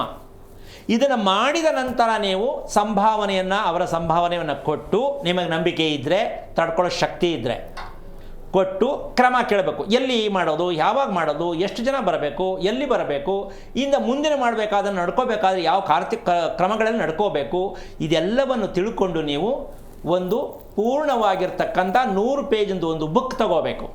ಅದರಲ್ಲಿ ಪ್ರಾರಂಭ, ಆ ಪ್ರಾರಂಭ ಈಗ ಮಾಡ್ತಾ ಇದ್ದೀವಿ, ಈ ಕ್ರಮದಲ್ಲಿ ಮಾಡ್ತೀವಿ. ಶ್ರಾದ್ದ ಯಾವುದದು, ಯಾವ ಉದ್ದೇಶಕ್ಕೆ ಶ್ರಾದ್ದ ಮಾಡ್ತಿರ್ತಕ್ಕಂಥದ್ದು, ಯಾವ ಮಾಸದಲ್ಲಿ ಹೋಗಿದ್ದಾರೆ ಹಿರಿಯರು, ಅದು ತಂದೆಗೋಸ್ಕರನಾ, ಸರ್ವ ಪಿತೃಗಳಿಗೋಸ್ಕರನಾ, ಇದೆಲ್ಲ ಕ್ರಮವನ್ನು ಅಲ್ಲಿ ಬುಕ್ಕಲ್ಲಿ ಬರೀಬೇಕು. ಬರೆದು ಸ್ಟಾರ್ಟ್ ಮಾಡ್ತಕ್ಕಂಥದ್ದು, ಪ್ರಾರಂಭ ಮಾಡ್ತಕ್ಕಂಥದ್ದಕ್ಕೆ ಪ್ರತಿ ವರ್ಷ ಕೂಡ ನೀವು ಅದನ್ನೇ ಫಾಲೋ ಅಪ್ ಮಾಡ್ಕೊಂಡು ಹೋಗ್ಬೋದು. ಇದು ಮುಂದೆ ನಿಮ್ಮ ಕುಟುಂಬಕ್ಕೆ ಒಂದು ದೊಡ್ಡ ಆಸ್ತಿ. ಏನು? ಹಿರಿಯರಿಗೆ ಮಾಡ್ತಕ್ಕಂಥ ಶ್ರಾದ್ದ ಕ್ರಿಯೆಗಳನ್ನು ಯಾವ ದಿನದಲ್ಲಿ, ಯಾವ ಕ್ರಮದಲ್ಲಿ, ಯಾವ ಸ್ಥಳದಲ್ಲಿ ಮಾಡ್ತೀರೋ ಅದೇ ನಿಮಗೆ ಪಕ್ಕಾ ರಿಸಲ್ಟ್. 1 ವರ್ಷ ಮಾಡಿದ ಮೇಲೆ ಇನ್ನೊಂದು ವರ್ಷದವರೆಗೂ ನಿಮಗೆ ಎಷ್ಟು ಪರಿವರ್ತನೆ ಗೊತ್ತಾಗತ್ತೆ ಅಂತಕ್ಕಂಥ ಸತ್ಯ ಅಲ್ಲಿ ಅರ್ಥ ಆಗತ್ತೆ ತಿಳ್ಕೊಂಡ್ರೆ. ಆದರೆ ಇನ್ನೊಂದು ಇಲ್ಲಿ ಸ್ವಲ್ಪ ಹೇಳೋದು ಕಷ್ಟ, ಕಾರಣ ಹೆದರ್ಕೊಳ್ತೀರಾ ಅಂತ ಹೇಳ್ತಿದ್ದೀನಿ. ಸಾಮಾನ್ಯವಾಗಿ ಸುಮಾರು ವರ್ಷಗಳಿಂದ ಮಾಡಿರಲ್ಲಮ್ಮ, ಯಾರೋ ಹೇಳಿದ್ರು ಅಂತ ಮಾಡಕ್ಕೆ ಹೋಗ್ತಾರೆ. ಮಾಡಿ ಬರೋರುಗಳೇ ಮನೆಯಲ್ಲಿ ಕಳ್ತನ ಆಗ್ಬೋದು, ಹಂಗಂತ ಎಲ್ರಿಗೂ ಆಗುತ್ತೆ ಅಂತ ಭಯ ಬೀಳಬೇಡಿ. ಮೊದಲನೇ ಸಲ ಡೈರೆಕ್ಟಾಗಿ ಯಾರು ತರ್ಪಣಗಳನ್ನು ಕೊಡೋಕ್ಕೆ ಹೋಗ್ತಾರೋ, ನಾವು ಮಾಡಿಲ್ಲ ಸ್ವಾಮಿ, ನಮ್ಗೆ ಆಗಿ ಬಂದಿಲ್ಲ, ನಮ್ಮ ಜಾತಿಲಿ ಇಲ್ಲ ಅಂತಕ್ಕಂಥ ಇರೋರು ಬೇಕಾದಷ್ಟು ಜನ ಇದ್ದಾರೆ. ಅವ್ರ ಅಕಸ್ಮಾತಿಗೆ ಮಾಡೋಣ ಅಂತ ಹೊರಟ್ರೆ ಹೋದಾಗ ಅಲ್ಲಿಗೆ ಬರೋರುಗಡೆ ಮನೆ ಎಲ್ಲ ಖಾಲಿ, ಆಮೇಲೆ ನಿಮ್ಮ ಜೇಬ್ ಖಾಲಿ, ಚಿನ್ನ ಹೋಗ್ಬೋದು, ದುಡ್ಡು ಹೋಗ್ಬೋದು, ಹೋಗುವ ಬೇಕಾದ್ರೆ ಏನು ಬೇಕಾದ್ರೆ ತೊಂದರೆ ಆಗ್ಬೋದು. ಅಷ್ಟು ಸುಲಭವಾಗಿ ಹಿರಿಯರಿಗೆ ನೀವು ಕರೆದ ತಕ್ಷಣ ಬರಲ್ಲ. ಕಾರಣ, ಎಷ್ಟೋ ತಲೆಮಾರಿಂದ ಬಿಟ್ಬಿಟ್ಟಿರ್ತೀರ. ನೀವು ಎಸ್ ಅಂದ ತಕ್ಷಣ ಅವನು ಕಾಯ್ಕೊಂಡು ನಿಂತಿರಲ್ಲ, ಶ್ರೀರಂಗಪಟ್ಟಣದಲ್ಲಿ ಬಂದು ನಿಂತಿರಲ್ಲ, ನನ್ನ ಮಗ ಮೊಮ್ಮಗ ಬರ್ತಾನೆ ಅಂತ. ಇದು ಸಂಕಲ್ಪ. ಈ ಸಂಕಲ್ಪವನ್ನು ಮಾಡೋ ಉದ್ದೇಶ ಏನಪ್ಪ ಅಂದರೆ 7 ತಲೆಮಾರಿನಲ್ಲಿ ಮಾಡ್ತಕ್ಕಂಥ ಸಂಕಲ್ಪ. ತಂದೆ ಕಡೆ 3 ತಲೆಮಾರು, ತಾಯಿ ಕಡೆ 3 ತಲೆಮಾರು, 6 ಆಯಿತು. ಈ ವ್ಯಕ್ತಿ ಹುಟ್ಟಿರ್ತಕ್ಕಂಥವನು ಅವನೊಂದು 7 ತಲೆಮಾರಿನ ರಹಸ್ಯವನ್ನು ಅಕೌಂಟ್ ಓಪನ್ ಮಾಡಬೇಕು. 700 ವರ್ಷದ ಇತಿಹಾಸವನ್ನು ನೀವು ಓಪನ್ ಮಾಡಬೇಕು. ಅದು ಮಾಡಬೇಕಾದ್ರೆ ನೀವು ನದಿಯಲ್ಲಿ ಮೊದಲು ಸಂಕಲ್ಪ ಮಾಡ್ಕೋಬೇಕು. ಏನು, ನಾನು ಮಾಡಲಿಕ್ಕೆ ಶುದ್ಧವಾದ ಮನಸ್ಸಿಂದ ರೆಡಿ ಇರ್ತೀನಿ ಅಂತ ಹೇಳಿ ದಂಪತಿಗಳು ಕುಟುಂಬ ಸಮೇತವಾಗಿ ಅದಕ್ಕೆ ಆದ ಮೃತ್ತಿಕಾ ಸ್ನಾನ ಅಂತ ಬರುತ್ತೆ. ಅದು ಹುತ್ತದ ಮಣ್ಣು, ಹರಳಿ ವೃಕ್ಷದ ಮಣ್ಣು, ಗೋವಿನ ಜಾಗದಲ್ಲಿರ್ತಕ್ಕಂಥ ಮಣ್ಣು, ಈ ರೀತಿ 7 ರೀತಿಯ ಮೃತ್ತಿಕೆಗಳನ್ನು ಅದನ್ನು ನಿಮ್ಮ ದೇಹದ ಮೇಲೆ ಹಾಕಿ ಸ್ನಾನ ಮಾಡಿಸಿ ಸಂಕಲ್ಪ ಮಾಡಿಸ್ತಾರೆ. ಇದು ಮೊದಲನೇ ಮಾಡಬೇಕಾಗಿರ್ತಕ್ಕಂಥ ಸಂಕಲ್ಪ. ಮೃತ್ತಿಕಾ ಸ್ನಾನವನ್ನು ಮಾಡದೆ ನೀವು ಡೈರೆಕ್ಟಾಗಿ ಪಿತೃಗಳಿಗೆ ತರ್ಪಣಗಳನ್ನು ಪಿಂಡ ಪ್ರದಾನ ಮಾಡ್ತಕ್ಕಂಥ ಅದಕ್ಕೆ ಅಧಿಕಾರ ನಿಮಗೆ ಬರಲ್ಲ. ಕಾರಣ ಯಾಕೆ ಹೇಳ್ತಿದ್ದೀನಿ ಅಂದರೆ, ಆ ರೀತಿ ನೀವು ಮಾಡದೆ, ಸಂಕಲ್ಪವನ್ನು ಮಾಡದೆ ಮೊದಲಿಂದ LKGಯಿಂದನೇ ಮಗುನ ಓದಿಸಿದ್ರೆ ಚೆನ್ನಾಗಿ ಓದುತ್ತೆ. ದಡ್ಡಂ ಅಂತ ನಾನು ಏಕ್ದಮ್ SLC ಕಟ್ಟಿಸ್ತೀನಿ ಅಂದರೆ ಮಗು ಏನೇ ಕಾರಣಕ್ಕೂ ಅದು ಅಷ್ಟು ಸುಲಭವಾಗಿ ಸಕ್ಸಸ್ ಆಗೋದು ಕಾರಣ ಇಲ್ಲ. ಹಾಗಂತ ನೀವು ಮಾಡಲೇಬೇಕು ಅಂತ ನಾನು ತೀರ್ಮಾನ ಕೊಡ್ತಾ ಇಲ್ಲ. ತಿಳ್ಕೊಳ್ಳಿ, ನಿಮ್ಮ ಖುಷಿ ಮಾಡಿದ್ರೆ ಮಾಡ್ಬೋದು, ಇಲ್ಲ ನಿಮ್ಮ ಇಷ್ಟಂಗೆ ನೀವು ಮಾಡ್ಕೋಬೋದು. ಆದರೆ ನಾನು ಮಾಡಿಸ್ತೆ ಅನ್ನೋದಕ್ಕಿಂತ ಯಾವ ಕ್ರಮದಲ್ಲಿ ಮಾಡಿಸ್ತೆ ಅಂತ ಗೊತ್ತಾಗಬೇಕು. ಗುರುಜಿ, ಒಬ್ರು ಕಾಲರ್ ಇದ್ದಾರೆ, ಸ್ವೀಕರಿಸೋಣ, ತದನಂತರ ಮುಂದುವರಿಸೋಣ. ದಾವಣಗೆರೆಯಿಂದ ದುರ್ಗೇಶ್ ಅಂತ ಕರೆ ಮಾಡಿದ್ದಾರೆ. ನಮಸ್ಕಾರ ದುರ್ಗೇಶ್. ಹಲೋ, ನಮಸ್ತೆ. ನಮಸ್ಕಾರ ಸರ್. ನಮಸ್ಕಾರ ಮೇಡಮ್. ನಿಮ್ಮ ನಕ್ಷತ್ರ ತಿಳಿಸ್ಕೊಡಿ. ನನ್ನ ಮಗಳ ಬಗ್ಗೆ ಜೀವನ ಅವ್ರ ನಕ್ಷತ್ರ ತಿಳಿಸ್ಕೊಡಿ. ಖುಷಿ ನಕ್ಷತ್ರ ಮೇಡಮ್ ರೇ. ಜೋರಾಗಿ ಮಾತಾಡಿ ಸರ್, ಗುರುಜಿ ಇದ್ದಾರೆ. ಹಲೋ, ಹರಿವಾಮ್ ಗುರುಗಳೇ. ನಾರಾಯಣ ಹೇಳಿ. ಮಗಳಿಗೆ ಎಷ್ಟು ವಯಸ್ಸು? 27 ಗುರುಗಳೇ. ಏನು ಮಾಡ್ತಿದ್ದಾಳೆ? ಮದುವೆ ಮಾಡಿಕೊಟ್ಟಿದ್ದೀವಿ ಗುರುಗಳೇ. ಮನೆಯಲ್ಲೇ ಅದಾಳೆ ಸದ್ಯಕ್ಕೆ. ಗಂಡ ಹೆಂಡತಿ ಚೆನ್ನಾಗಿಲ್ಲ ಗುರುಗಳೇ. ಮದುವೆ ಮಾಡಿಬಿಟ್ಟು ಮನೇಲಿ ಇಟ್ಕೊಂಡಿದ್ದಾರೆ. ಯಾಕೆ, ಪ್ರೀತಿ ಜಾಸ್ತಿ ನಮ್ಮ ಮಗಳ ಮೇಲೆ? ಇಲ್ಲ ಗುರುಗಳೇ, ಹಂಗೇನಿಲ್ಲ. ಮೊನ್ನೆ ಜಗಳ ಆಗಿದೆ ಬಂದಾಳ ಗುರುಗಳೇ. ಎಷ್ಟು ವರ್ಷ ಆಯ್ತು ಮದುವೆ ಆಗಿ? 2.5 ವರ್ಷ ತುಂಬಿ 3 ವರ್ಷದ ನಡೀತೈತೆ ಗುರುಗಳೇ. ಓಕೆ. ನಿಮ್ಮ ಮಗಳ ನಕ್ಷತ್ರ ಪುಷ್ಯ ನಕ್ಷತ್ರ? ಹೌದು ಗುರುಗಳೇ. ಓಕೆ. ನಿಮ್ಮ ಮಳಿ ನಕ್ಷತ್ರ ಗೊತ್ತಾ? ಇಲ್ಲ ಗುರುಗಳೇ, ಗೊತ್ತಿಲ್ಲ. ಮದುವೆ ಯಾಕೆ ಮಾಡಿದ್ರಿ ಮತ್ತೆ? ಗುರುಗಳೇ ಹಿಂಗ ಗೊತ್ತಿಲ್ಲ. ಅಲ್ಲಪ್ಪ, ನಿಮ್ಮ ಮಗಳೇ ತಾನೆ? ನಿಮ್ಮ ಮಗಳೇ ತಾನೆ? ಹೌದು ಗುರುಗಳೇ. ಅಲ್ಲ, ನಿಮ್ಮ ಮಗಳು ಮದುವೆ ಮಾಡೋಕ್ಕೆ ಅಳಿಯನ ಬಗ್ಗೆ ತಿಳ್ಕೊಳ್ದೆ ಮದುವೆ ಹೆಂಗೆ ಮಾಡ್ಬೋದಾ ನೀವು? ಸರಿನಾ ಇದು ಮಾಡಿರೋದು? ಪುರುಸತ್ತಿಲ್ವಾ, ಬೇಜಾರಾ? ಹೌದು, ಅವಸರದಾಗ ಆಗ್ಬಿಡ್ತು ಗುರುಗಳೇ. ಓ, ತುಂಬ ಅದ್ಭುತ ಮಾತ್ರ. ನಿಜಕ್ಕೂ ಹೇಳ್ತೀನಿ, ಬರೆದು ಮಾಡ್ಕೋಬೇಕು. ಈ ಥರದಲ್ಲೂ ಮದುವೆ ಮಾಡೋ ಜನ ಇದ್ದಾರಾ ಅಂತೇಳಿ. ಓಕೆ, ಯಾವಾರ ಮದುವೆ ಮಾಡಿದ್ರಿ? ಶುಕ್ರವಾರ ಆಯ್ತು ಗುರುಗಳೇ. ನಿಮ್ಮ ಮಗಳು ಹುಟ್ಟಿದ ದಿನ ಯಾವುದು? ಮಂಗಳವಾರ ಗುರುಗಳೇ. ಯಾವಾರ? ಮಂಗಳವಾರ ಗುರುಗಳೇ. ಓಕೆ. ನಿಮ್ಮ ವಾಸದ ಮನೆ ಸ್ವಂತ ಮನೆನಾ? ಹೌದು ಗುರುಗಳೇ. ಸಿಮೆಂಟ್ ಇಟ್ಟಿಗೆ ಮನೆ ಗುರುಗಳೇ. ಎಷ್ಟು ವರ್ಷ ಆಯ್ತು ಮನೆ ಕಟ್ಟಿ? ಒಂದು 15-16 ವರ್ಷ ಆಯ್ತು ಗುರುಗಳೇ. ನೀವೇನು ಕೆಲಸ ಮಾಡೋದು? ಗುರುಗಳೇ, ನಾನು ಚರಂಡಿ ಸ್ವಚ್ಛತೆ ಗ್ರಾಮ ಪಂಚಾಯತಿಯಲ್ಲಿ. ಓಕೆ. ಏನು ಓದಿದ್ಯಣ್ಣ? ಗುರುಗಳೇ, ನಾನು 9ನೇ ತರಗತಿ ಓದಿದ್ದೀನಿ. ಸ್ವಲ್ಪ ಅಕಸ್ಮಾತ್ ಫ್ರೆಂಡ್ ಕಡೆಯಿಂದ ಯಾವ ಥರ ಸ್ವಲ್ಪ ವಿಶೇಷವಾಗಿ ಸಾಯಂಕಾಲದ ಹೊತ್ತು ಒಂದು ಸ್ವಲ್ಪ ಆ ಥರ ಈ ಥರ ಸ್ವಲ್ಪ ಅನುಭವಿಸು ಅಂದರೆ ಖುಷಿಗೆ ಏನಾರು ತಗೊಳ್ಳೋದು ಮಾಡೋದು ಏನಾರು ಅಭ್ಯಾಸ ಇದೆಯಾ? ಇಲ್ಲ ಗುರುಗಳೇ, ಅಂತ ಯಾವ್ದಕ್ಕೆ. ತುಂಬ ಒಳ್ಳೆಯದು. ಸಾಲ ಮಾಡ್ತಕ್ಕಂಥದ್ದು, ಸಾಲ ಮಾಡದೇ ಇರೋ ಸಾಲ ಆಯಿತು ಅಂತ ಗೊತ್ತಾಗಿದೆಯಾ? ಸಾಲ ಅಂತ ಭಾಳ ಆಗಿದೆ ಗುರುಗಳೇ. ಈಗ ಇದು ತಿಳ್ಕೊಳ್ಳಿಲ್ವ ಯಾಕೆ ಎಷ್ಟೊಂದು ಸಾಲ ಆಗ್ತಾ ಇದೆ ಅಂತ? ಗೊತ್ತಿಲ್ಲ ಗುರುಗಳೇ, ಅಂತ ನೋಡಿ, ಪುಷ್ಯ ನಕ್ಷತ್ರದ ಮಗು ಹುಟ್ಟಿದೆ ಅಂತಕ್ಕಂಥ ಲೆಕ್ಕಾಚಾರಕ್ಕೆ ಯಾಕೆ ಇದನ್ನೆಲ್ಲ ಕೇಳ್ತಾ ಇದ್ದೀನಿ ಅಂದರೆ, ನಿಮ್ಮ ಮನೇಲಿ ಫೋಟೋ ಯಾರ್ದು ಫೋಟೋ ಇಟ್ಕೊಂಡಿರೋದು ನೀವು? ನಿಮ್ಮ ಪೂರ್ವಿಕರದ್ದು ಯಾರು ಫೋಟೋ ಇಟ್ಕೊಂಡಿರೋದು? ಗುರುಗಳೇ, ನಮ್ಮ ಅಜ್ಜಿ ಫೋಟೋ ಇಟ್ಕೊಂಡಿದ್ವಿ. ನೀವು ನಿಮ್ಮ ಕಾರ್ಯಕ್ರಮ ನೋಡ್ತಿಲ್ಲಿಗೆ ನಮ್ಮ ಅಪ್ಪಂದು, ನಮ್ಮ ಅಜ್ಜಿದು ಎಲ್ಲ, ನಮ್ಮ ಮಣ್ಣನ ಮಗ ಸತ್ತ ಎಲ್ಲ ತೆಗೆದ್ಬಿಟ್ಟು ಗುರುಗಳೇ. ಏನಾಯ್ತು? ಫೋಟೋ ಎಲ್ಲಿಗೆ ಹಾಕ್ಬಿಟ್ರಿ? ಡ್ರಿಂಕ್ ನಡಿಗೆ ಮುಚ್ಚಿಕ್ಬಿಟ್ಟಾರ. ಓಕೆ. ನಿಮಗೆ ದಿನ ಸ್ನಾನ ಮಾಡೋ ಅಭ್ಯಾಸ ಇದೆಯಾ? ಹೌದು ಗುರುಗಳೇ. ನಿಮ್ಮ ಕಾರ್ಯಕ್ರಮ ಈಗ 3-4 6 ಗಂಟೆ ಈಗಿನ ವಿಷಯ ಬೇಡ. ನಿಮ್ಮ ಮಗಳು ಹುಟ್ಟಕ್ಕೆ ಮುಂಚೆ ಮದುವೆ ಆದಾಗ ನೀವು ಬೆಳಗ್ಗೆ ಎದ್ದು ಸ್ನಾನ ಮಾಡೋ ಅಭ್ಯಾಸ ಇತ್ತಾ ಅಂತ ಕೇಳ್ತೀನಿ. ಇಲ್ಲ ಗುರುಗಳ ಅವಾಗ ಏನಿಲ್ಲ. ಓಕೆ. ನಿಮ್ಮ ಶ್ರೀಮತಿಯವರು ಮನೆಯಲ್ಲಿ ದೀಪ ಹಚ್ಚೋದ, ನೀವು ಹಚ್ಚಿದ್ರ ಮೊದಲು? ನಾನು ನಿಮ್ಮ ಮಗಳು ಹುಟ್ಟಕ್ಕಿಂತ ಮುಂಚಿನ ಕತೆ ಕೇಳ್ತಿದ್ದೀನಿ. ಗುರುಗಳೇ ಒಂದಿನ ನಾನು ಹಚ್ತಿದ್ದೆ ಗುರುಗಳ, ನಿಮ್ ಕಾರ್ಯಕ್ರಮ ನೋಡಿದ್ಮೇಲೆ ನಮ್ಮ ಮನೆಯವರು ಹಚ್ತಾ ಇದಾರೆ. ಈಗಿನ ವಿಷಯ ಬೇಡ. ಮಗಳು ಹುಟ್ಟಕ್ಕೆ ಮುಂಚೆ ದೀಪ ಯಾರು ಹಚ್ಚಿದ್, ನೀವಾ ನಿಮ್ಮ ಹೆಂಗಸ್ರ? ನಾನು ಹಚ್ತಿದ್ದೆ, ನಮ್ಮ ಹೆಣ್ಮಕ್ಳು ಹಚ್ತಿದ್ರು ಗುರುಗಳೇ. ನಿಮ್ಮ ಹೆಂಗಸ ಹಚ್ತಿರ್ಲಿಲ್ಲ? ಅವ್ರು ಒಂದಿನ ಹಚ್ತಾರೆ ಗುರುಗಳು. ಯಾವತ್ತೋ ಒಂದಿನ? ಇಲ್ಲ ಗುರುಗಳೇ, ದಿನ ಹಚ್ತಾರೆ. ಓಕೆ. ಈಗ ನಿಮ್ಮ ತಂದೆ ತಾಯಿ ಇದ್ದಾರಾ? ಇಲ್ಲ ಗುರುಗಳೇ, ನಾನಿನ್ನ 7 ವರ್ಷ 10 ವರ್ಷ ಇದ್ದಾಗ ನಮ್ಮ ತಾಯಿ ತಿರ್ಕೊಂಡಿದ್ಲು. ಫಸ್ಟ್ ತೀರ್ಕೊಂಡಿದ್ಯಾರು? ನಮ್ಮ ತಾಯಿ ಗುರುಗಳೇ. ಏನಾಗಿತ್ತು ಅಮ್ಮಂಗೆ? ಇಲ್ಲ ಗುರುಗಳೇ, ನಾನಿನ್ನ ಚಿಕ್ಕವನ, ಅವಾಗ 3 ವರ್ಷ ಇದ್ದೇನೆ. ಸರಿ, ಯಾಕೆ ಇಷ್ಟೆಲ್ಲ ಕೇಳಿದೆ ಅಂದರೆ, ನಿಮಗೆ ಇರ್ತಕ್ಕಂತಹ ನಿಮ್ಮ ಶ್ರೀಮತಿ ಪ್ಲಸ್ ನಿಮ್ಮ ಹೊಟ್ಟೆಲ್ ಹುಟ್ಟಿರೋ ಮಗಳು, ಗುರುಗಳೇ, ನಿಮ್ಮ ತಾಯಿ ಅನುಭವಿಸಿರ್ತಕ್ಕಂಥದ್ದು, ಸತ್ತಿರ್ತಕ್ಕಂಥ ಸಂದರ್ಭನ ನೆನೆಸ್ಕೊಳ್ಳಿ. ನಿಜಕ್ಕೂ ಅವ್ರು ನೆಮ್ಮದಿಯಾಗಿ ಖುಷಿಯಾಗಿ ಪ್ರಾಣ ಬಿಟ್ರ? ಇಲ್ಲ ಗುರುಗಳೇ, ಈಗ ನೀವು ನಿಮ್ಮ ತಾಯಿಯ ಕಾರ್ಯವನ್ನು ಕರೆಕ್ಟಾಗಿ ಕ್ರಮಬದ್ಧವಾಗಿ ಮಾಡ್ತಕ್ಕಂಥ ಅಭ್ಯಾಸನೇ ಇಲ್ವಲ್ಲಪ್ಪ. ಹೆಂಗಮ್ಮ ನಿಮ್ಮ ಮನೇಲಿ ನೆಮ್ಮದಿ ಇರ್ತೀರಾ? ನೀವು ಸಾಲ ಮಾಡ್ಕೊಳ್ಳದೆ ಹೆಂಗಿರ್ತೀರಾ? ನೀವೇನು ಮಾಡಿದ್ರು ಅಲ್ಲೇ ಇರುತ್ತೆ, ಮುಂದಕ್ಕಂತೂ ಚಕ್ರ ಹೋಗಲ್ಲ. ಗುರುಗಳೇ, ನಿಮ್ಮ ಈಗ ಒಂದು 3 ವರ್ಷದಿಂದ ಕಾರ್ಯಕ್ರಮ ಮಾಡ್ಕೊಳ್ಳಿ, 2 ವರ್ಷ ಮಾಡಿದ್ದೀನಿ, ಚೆನ್ನಾಗೆ ಬಂತು. ಹಿಂದಿನ ವರ್ಷ ಅವಸರದಾಗ ಆಗ್ಲಿಲ್ಲ ಗುರುಗಳೇ, ಎತ್ತಬೇಕಂತ ಮಾಡಿಬಿಟ್ರೆ ಸ್ವಾಮಿಯರು. 2 ವರ್ಷ ಎಲ್ಲಿ ಮಾಡ್ದಣ್ಣ? ಗುರುಗಳೇ, ಹರಿಹರ ತುಂಗಭದ್ರಾ ಮೇಲೆ. ಈಗ ಯಾವ ದಿನ ಅಂತ ಮಾಡಿದೆ? ಯಾವ ದಿನ ಅಂತ ಯಾರಿಗೆ ಮಾಡಿದೆ ಅದನ್ನ? ಪಿತೃಪಕ್ಷ ದಿನ ಮಾಡಿದ್ದೆ ಗುರುಗಳೇ. ಅಮ್ಮ, ನಿಮ್ಮ ಅಮ್ಮ ಹೋಗಿರೋದು ಸುಮಂಗಲಿ ತಾನೇ? ಗುರುಗಳೇ. ಅದಂಗೆ ತಗೊಂಡೋಗಿ ಅಲ್ಲಿ ಕೊಟ್ಬಿಡ್ತೀಯಾ? ಸುಮಂಗಲಿ ಆಗಿರೋರಿಗೆ ನೀನು ಪಕ್ಷದಲ್ಲಿ ಹೆಂಗೆ ಮಾಡ್ತೀಯ? ಯಾರು ಹೇಳಿದ್ದೆ ನಿನಗಿದೆಲ್ಲ? ಅದೇ ನಿಮ್ಮ ಕಾರ್ಯಕ್ರಮ ನೋಡಿ ಆ ರೀತಿ ಮಾಡಿದೆ ಗುರುಗಳೇ. ಅಲ್ಲ, ಕಾರ್ಯಕ್ರಮ ನೋಡಿದೆ ಸರಿ, ನೀನು ಪಕ್ಷದಲ್ಲಿ ಮಾಡೋದು ಯಾರಿಗೆ? ಎಲ್ಲರಿಗೂ ಸರ್ವ ಪಿತೃ ತರ್ಪಣ ಅಂತ ಹೇಳಿ ಎಲ್ರಿಗೂ ಮಾಡೋದು. ಗುರುಗಳೇ, ಅವಾಗಲೇ ಮಾಡಿತ್ತು ಗುರುಗಳೇ. ನಿಮ್ಮ ತಾಯಿ ಸುಮಂಗಲಿ ತಾನೇ? ಹೌದು ಗುರುಗಳೇ. ಸುಮಂಗಲಿನ ನೀವು ಮಹಾಲಯದಲ್ಲಿ ಹೆಂಗೆ ತಗೊಂಡೋಗಿ ಸೇರಿಸ್ತೀಯ ಅವ್ರನ್ನ?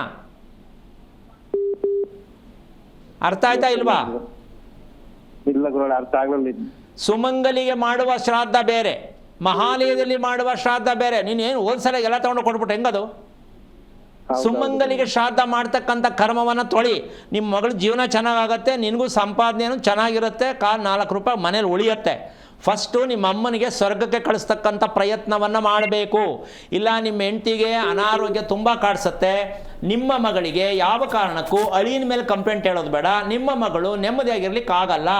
ಯಾಕೆ ಅಂದರೆ ಆರೋಗ್ಯ ಸ್ವಲ್ಪನೂ ಚೆನ್ನಾಗಿಲ್ಲ.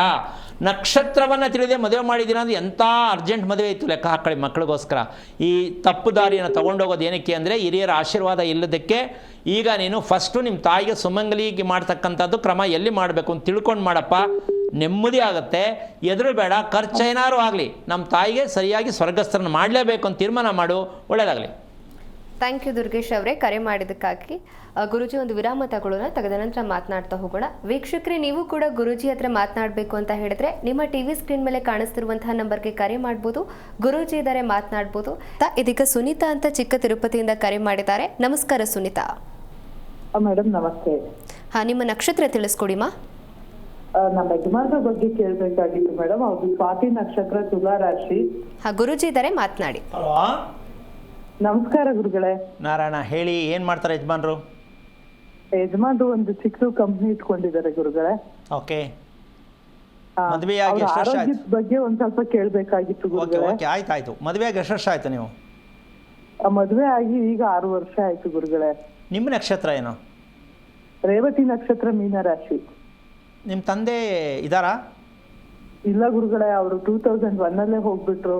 ಏನಾಗಿತ್ತು ಅವ್ರಿಗೆ? ಶುಗರ್ ಬಂದಿತ್ತು, ಹಾಗಾಗಿ ಕಿಡ್ನಿ ಫೇಲ್ಯೂರ್ ಆಗಿ ತೀರ್ಕೊಂಡ್ಬಿಟ್ರು. ಏನ್ ಮಾಡ್ತಿದ್ರು ನಿಮ್ಮ ತಂದೆ? ಅವರು ಸಿನಿಮಾ ಥಿಯೇಟರ್ ಇಟ್ಕೊಂಡಿದ್ರು, ಮತ್ತೆ ರಾಜಕೀಯ ಅದು ಇದು ಮಾಡ್ಕೊಂಡಿದ್ರು ಗುರುಗಳೇ. ಜಮೀನ್ ಎಷ್ಟಿತ್ತು? ಜಮೀನ್ ಕಮ್ಮಿನೇ ಗುರುಗಳೇ, 1 ಎಕರೆ ಏನೋ ಇತ್ತು ಅಷ್ಟೇ ಗುರುಗಳೇ. ಇದೆಯಾ ಇಲ್ವಾ ಈಗ?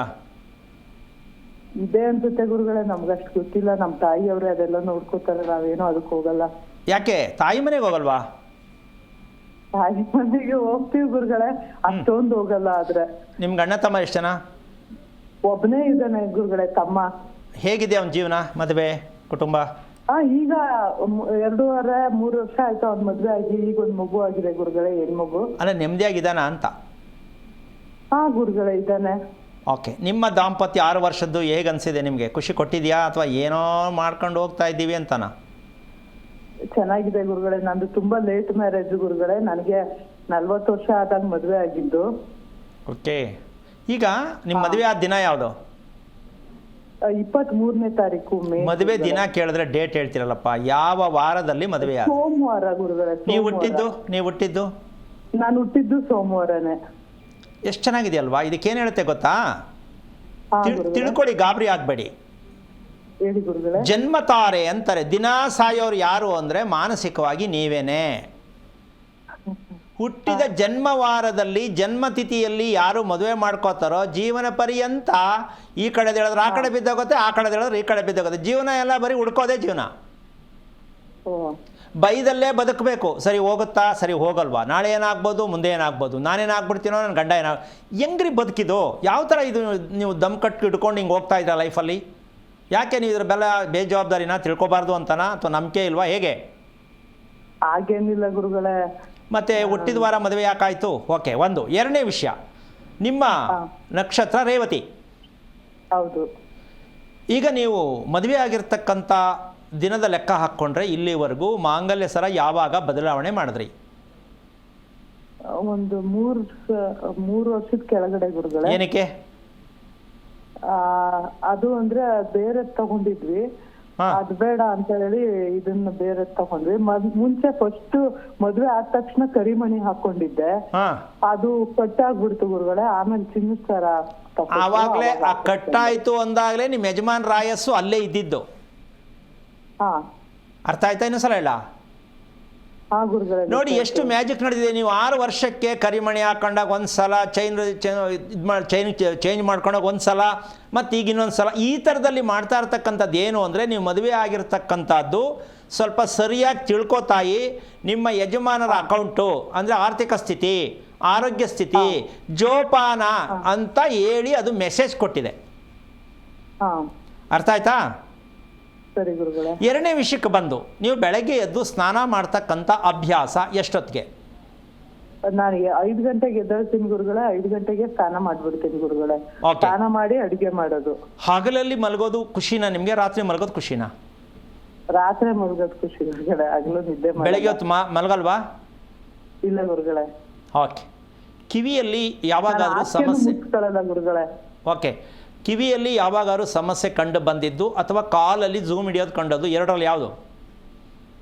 ಕಾಲಲ್ಲಿ ಝೂಮ್ ಹಿಡಿಯುತ್ತೆ ಗುರುಗಳೇ. ಅದೇನು ರಿಪೇರಿ ಆಗೋದು ಬೇಡವಾ? ಅಂದ್ರೆ ನಾನು ಸ್ವಲ್ಪ ವೆಯ್ಟ್ ಜಾಸ್ತಿ ಇದ್ದೀನಿ ಅನ್ಕೊಂಡು ನಾನು ಅದಕ್ಕೆ ಸ್ವಲ್ಪ ವಾಕ್ ಮಾಡೋದು ಅದು ಇದು ಮಾಡ್ತೀನಿ ಗುರುಗಳೇ, ಅಷ್ಟೇ. ಈಗ ಸ್ವಲ್ಪ ಯಾವಾಗಲೂ ಬಾಯಿ ಫ್ಯಾಕ್ಟ್ರಿ ಥರ ಸ್ವಲ್ಪ ಸರಿಯಾದ ರೀತಿಯಲ್ಲಿ ನೀವು ಅರಿತಾ ಇಲ್ಲ ಊಟನ.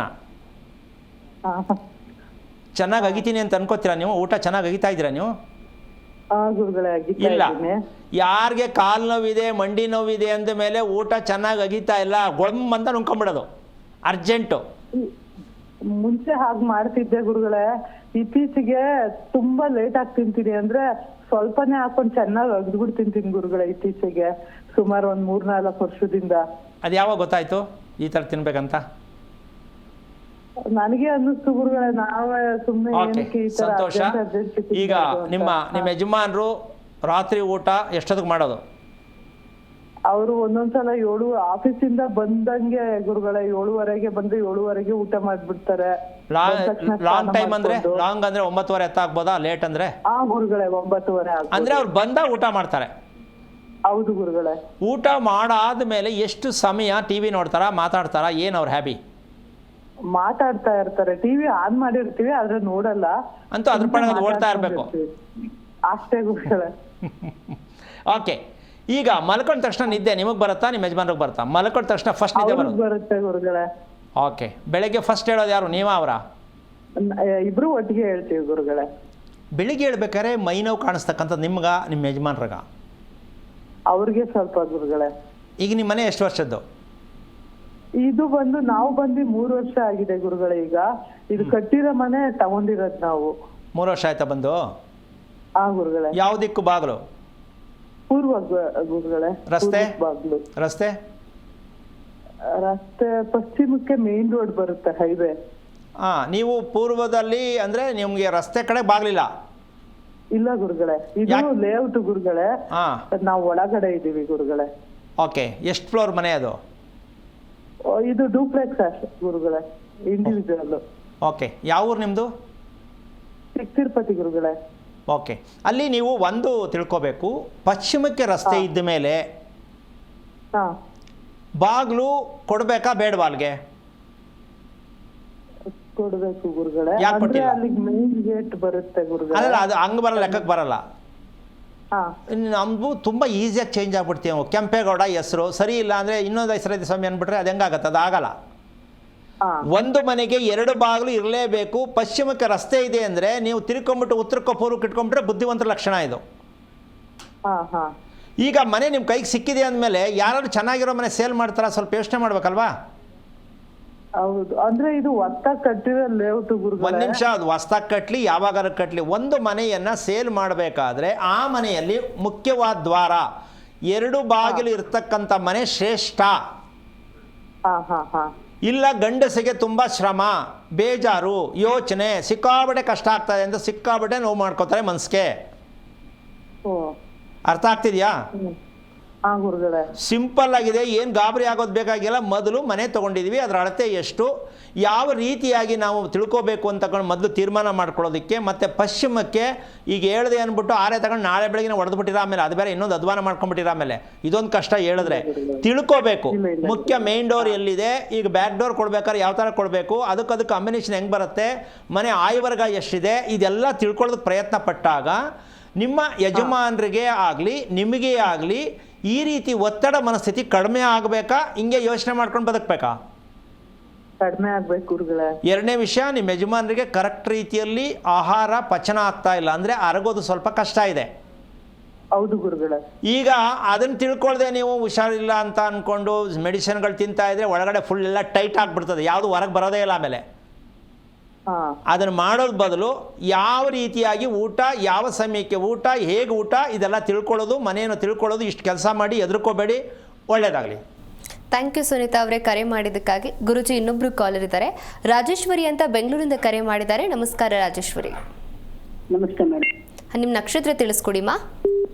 ನಮ್ಮ ಮಗಳ ಬಗ್ಗೆ ಕೇಳಬೇಕಾಯ್ತು. ಮಗಳದ ನಕ್ಷತ್ರ ಆರಿದ್ರ ನಕ್ಷತ್ರ, ಮಿಥುನ ರಾಶಿ. ಗುರುಜಿ ಇದ್ದಾರೆ, ಮಾತನಾಡಿ. ಹಲೋ, ನಮಸ್ತೆ ಗುರುಗಳೇ. ನಾರಾಯಣ, ಎಷ್ಟು ವಯಸ್ಸು ಮಗಳಿಗೆ? 27 ವರ್ಷ ಗುರುಗಳೇ. ಏನಾಗಬೇಕಿತ್ತು ಇವಾಗ? ಮದುವೆ ಮಾಡಕ್ ಪ್ರಯತ್ನ ಪಡ್ತಿದ್ದೀವಿ ಗುರುಗಳೇ. 3 ವರ್ಷದಿಂದ ಯಾವ್ದು ಸೆಟ್ ಆಗ್ತಿಲ್ಲ, ಅದಕ್ಕೆ ವಿಚಾರ. ನಿಮ್ಗೆ ಸೆಟ್ ಆಗ್ತಾ ಇಲ್ವಾ? ಹುಡುಗನ ಮನೆಗೆ ಸೆಟ್ ಆಗ್ತಾ ಇಲ್ವಾ? ಅದೇ ಅವ್ರು ಬಂದು ಹೋಗ್ತಾರೆ, ಇವರು ನೋಡ್ತಾರೆ.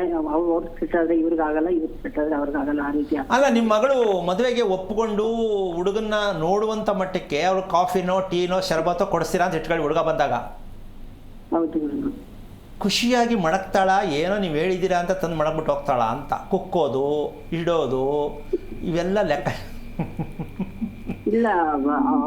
ಅವ್ರು ಹೇಳಿದ್ಮೇಲೆ ನಾವು ಕರೆಸ್ತೀವಿ. ಮಗಳು ಹೇಳಿದ್ಮೇಲೆ ಹುಡುಗವ್ರ ಮನೆ. ಅಲ್ಲ, ನಾನು ಹೇಳ್ತಕ್ಕಂಥ ವಿಷಯ ಯಾಕೆ ಮಾತು ಹೇಳ್ತಾ ಇದ್ದೀನಿ ಅಂದರೆ, ಬೇಜಾರಾಗ್ಬಿಟ್ಟಿದೆ ಅವಳಿಗೆ. ಎಷ್ಟು ಜನಕ್ಕೆ ನಾನು ಡ್ರೆಸ್ ಹಾಕ್ಕೊಂಡು ಇವ್ರು ಬಂದಾಗೆಲ್ಲ ನೋಡೋದಪ್ಪ ಏನು ಕತೆ ಇದು ಅಂತ ಸಿಕ್ಕಾಬಿಟ್ಟೆ ಬೇಜಾರಾಗಿಲ್ವ ನಿಮ್ಮ ಮಗಳಿಗೆ? ಬೇಜಾರಾಗಿದೆ. ಅದೇ ತುಂಬಾ ಜನ ಏನ್ ಬಂದಿಲ್ಲ ಗುರುಗಳೇ. ಅರೆ 3 ಜನ ಆಗ್ಲಿ, 1 ನಿಮಿಷ ದಯವಿಟ್ಟು ತಿಳ್ಕೊಳ್ಳಿ. ಏನು ಓದಿದ್ದೀರಾ ನೀವು? ನಮ್ದು BCom ಆಗಿದೆ ಗುರುಗಳೇ. ಓಕೆ, ಒಂದು ತಿಳ್ಕೊಳ್ಳಿ, ಬೇಜಾರು ಮಾಡ್ಕೊಳ್ಳಿ. ನಿಮ್ಮ ಥರ ತಾಯಂದಿರು ಎಲ್ಲ ಹೆಣ್ಮಕ್ಳು ಮಾಡ್ಕೊಂಡ್ರೆ ಒಂದು ವಿಷಯ ಹೇಳ್ತೀನಿ. ಯಾವ ಕಾರಣಕ್ಕೂ ಬಂದವ್ರಿಗೆಲ್ಲ ಹುಡುಗಿ ತೋರಿಸ್ಬಾರ್ದು, ಒಂದೇ ಸಲ ತೋರಿಸ್ಬೇಕು, ಅವ್ರ ಜೊತೆ ಮದುವೆ ಆಗಬೇಕು. ಇದು ಶ್ರೇಷ್ಠವಾದ ಮದುವೆ. ಏನು ತರಕಾರಿನ ಇದು? ಅವ್ನು ಇಷ್ಟ ಇಲ್ಲ, ನೀನೊಂದು ಅಂಗಡಿ ಹೋಗೋದು, ಹಣ್ಣ, ಈ ಹೆಂಗಿದು ಲೆಕ್ಕ? ಶಾಪಗ್ರಸ್ತ ಮದುವೆ ಯಾವುದು ಅಂದರೆ ಬಂದವರಿಗೆಲ್ಲ ಹುಡುಗಿ ತೋರಿಸೋದು. ಇದನ್ನ ತಂದೆ ತಾಯಿಗಳು ಮೊದಲು ಕಲಿಯಬೇಕು. ಒಂದೇ ಸಂಬಂಧವನ್ನು ತೋರಿಸ್ಬೇಕು, ಆ ಸಂಬಂಧನೇ ಮದುವೆ ಆಗಬೇಕು. ಜಾತಕ ಕೊಡೋದು ಫಸ್ಟು, ಅವ್ರ ಫೋಟೋ ಕಳಿಸೋದು, ಇದೆಲ್ಲ ಕಪಿಚೇಷ್ಟರಿ. ಮದುವೆ ಅಲ್ಲ ಇದು. ಭಗವಂತನ ಪ್ರಸಾದವಲ್ಲದ ಮದುವೆ ಯಾವುದು ಅಂದರೆ ನೀವು ಸೆಲೆಕ್ಟ್ ಮಾಡೋದು, ಈ ಹುಡುಗನಿಗೆ ಈ ಹುಡುಗಿ ಸರಿನಾ. ಇದೆಲ್ಲ ಮಾಡೋಕ್ಕೆ ನಿಮ್ಗೆ ಅಧಿಕಾರ ಕೊಟ್ಟಿದ್ಯಾರು? ಭಗವಂತ. ಹಂಗೆಲ್ಲ ನಿಮ್ಮ ಕೈ ಕೊಟ್ಬಿಟ್ಟಿದ್ರೆ ದೇವ್ರು ಯಾರು ಪೂಜೆ ಮಾಡ್ತಾ ಇರಲಿಲ್ಲ. ನೀವು ಸೆಲೆಕ್ಟ್ ಮಾಡಿ ಪ್ಲ್ಯಾನ್ ಮಾಡಿ ಮದುವೆ ಈ ಕಾಲಕ್ಕಾಗಲ್ಲ. ಕಾರಣ ಆರಿದ್ರ ನಕ್ಷತ್ರ. ನಿಮ್ಮ ಮಗಳು ನಿದ್ದೆ ಮಾಡ್ತಕ್ಕಂಥ ವಿಚಾರನೇ ನಿಮ್ಗೆ ಇನ್ನೂ ಚೆನ್ನಾಗಿ ಗೊತ್ತಿದೆಯಾ ಅಂತ ಕೇಳ್ತೀನಿ ನಾನು. ಮೊದಲು ನಿಮ್ಮ ಮಗಳ ನಿದ್ದೆ, ನಿಮ್ಮ ಮಗಳ ಮನಸ್ಥಿತಿ ಅರ್ಥ ಮಾಡ್ಕೊಳ್ಳಿ. ಮದುವೆ ಆಮೇಲೆ ಮಾಡೋರಂತೆ. ನಿಮ್ಮ ಮಗಳು ಮಲಗ್ತಕ್ಕಂಥದ್ದು, ಗೊರಕೆ ಶಬ್ದ ಬರ್ತಕ್ಕಂಥದ್ದು, ಉಸಿರಾಟದಲ್ಲಿ ವ್ಯತ್ಯಾಸ ಇರ್ತಕ್ಕಂಥದ್ದು, ತಲೆನೋವು ಹೇಳ್ತಕ್ಕಂಥದ್ದು ಯಾವಾಗ ಗಮನಿಸಿದಿರಾ? ಅದೇ ತಲೆನೋವು ಅಂತ ಹೇಳ್ತಿರ್ತಾಳೆ ಅವಳು. ಸರಿ, ತಲೆನೋವು ರಿಪೇರಿ ಮಾಡಬೇಕಾ ಮದುವೆ ಮಾಡಬೇಕಾ ನೀವು? ತಲೆನೋವು ರಿಪೇರಿ ಮಾಡ್ಬೇಕು. ಯಾಕೆ ಮಾಡಿಲ್ಲ? ಟೈಮ್ ಇಲ್ಲ. ಹೆಂಗೋ ತಳ್ಳುಬಿಡಿ ಆ ಕಡೆ, ವಯಸ್ಸಾಯಿತು, ಏಜ್ ಆಯಿತು, ಜನಗಳ ಅಕ್ಕಪಕ್ಕದವ್ರು ಕೇಳ್ತಾವ್ರೆ, ಏನಿದು ಬೇಜವಾಬ್ದಾರಿ? ಮಕ್ಕಳು ನಿಮ್ಮ ಮಕ್ಕಳು ರೀ. ಆ ಮಗುಗೆ ಮೆದುಳಿಗೆ ಬೇಕಾದಷ್ಟು ಆಕ್ಸಿಜನ್ ಉಸಿರಾಟದಲ್ಲಿ ಸಾಕಾಗ್ತಾ ಇಲ್ಲ. ಮಲಗುವಾಗ ತುಂಬ ಪರದಾಡ್ತಾಳೆ. ಒಂದಿನ ನಿಂತ್ಕೊಂಡು ನೋಡಿ ಅವಳು ರಾತ್ರಿ ಹೊತ್ತು ಹೆಂಗೆ ಮಲಗಿರ್ತಾಳೆ ಅಂದರೆ, ದೇಹ ತಲೆ ಒಂದು ಕಡೆ, ಯಾವ್ಯಾವ ಭಾಗಗಳು ಹೆಂಗೋ ತಿರ್ಕೊಂಡಿರ್ತಾಳೆ. ಯಾಕೆ ಅಂದರೆ ಉಸಿರಾಟ ಚೆನ್ನಾಗಿಲ್ಲ. ಗಮನಿಸ್ಬೇಕಾ ಬೇಡವಾ ನೀವು? ಹಲೋ, ಹೌದು ಹೌದು ಗುರುಗಳು. ನಿಮ್ಮ ಮಗಳಲ್ವಾ, ಅದನ್ನೆಲ್ಲ ಕ್ಲೀನ್ ಮಾಡದೆ ಮದುವೆ ಮಾಡಿ ನಾಳೆ ಗಂಡನ ಜೊತೆ ಇರ್ತಾಳೆ. ಆರಿದ್ರ ನಕ್ಷತ್ರ, ಜೋಪಾನ, ದುಡುಕಿ ಮದುವೆ ಮಾಡಬೇಡಿ. ಬೇಗ ರಿಟರ್ನ್, ವಾಪಸ್, ಬಾಯ್, ಟಾಟಾ. ಗಂಡ ಒಂದು ಕಡೆ, ಹೆಂಡತಿ ಒಂದು ಕಡೆ. ಇಂಥದ್ದಕ್ಕೆ ಯಾಕೆ ಮದುವೆ ಮಾಡಬೇಕು? ಆರಿದ್ರ ನಕ್ಷತ್ರ ಏನು ಹೇಳುತ್ತೆ ಅಂದರೆ, ಧರ್ಮವನ್ನು ಧಿಕ್ಕರಿಸಿ ಹೋಗುವಂಥ ಕುಟುಂಬ ಅಂದರೆ ನಿಮ್ಮ ಯಜಮಾನ್ರ ಮನೆ.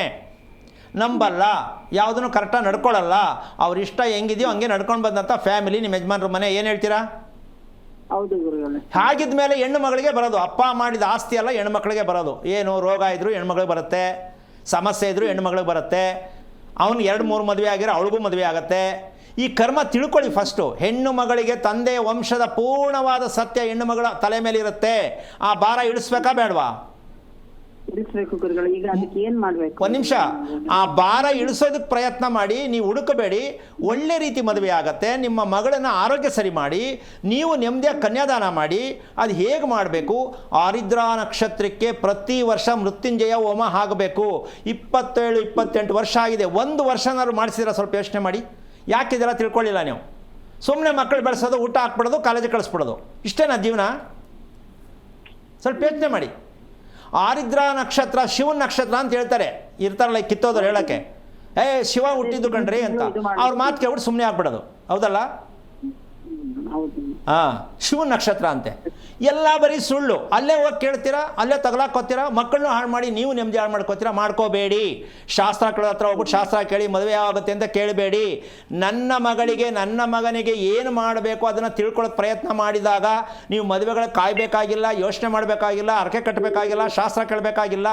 ಮೊದಲು ನಿಮ್ಮ ಮಕ್ಕಳ ಎಚ್ಚರಿಕೆ ಸರಿಯಾಗಿದೆಯಾ, ನನ್ನ ಮಗಳು, ನನ್ನ ಮಗ ಆರೋಗ್ಯ ರಿಪೇರಿ ಮಾಡಿ. ಈ ರಿಪೇರಿ ಮಾಡೋಕ್ಕೆ ಹೇಳ್ಕೊಡೋಕ್ಕೆ ನಿಮ್ಗೆ ಯಾರೂ ಸಿಕ್ಕಲ್ಲ. ಈಗ ನಿಮ್ಗೆ ಸಿಕ್ಕಿದೆ ಕರೆ, ಪ್ರಯತ್ನ ಮಾಡಿ, ಹೇಳ್ಕೊಡೋಣ.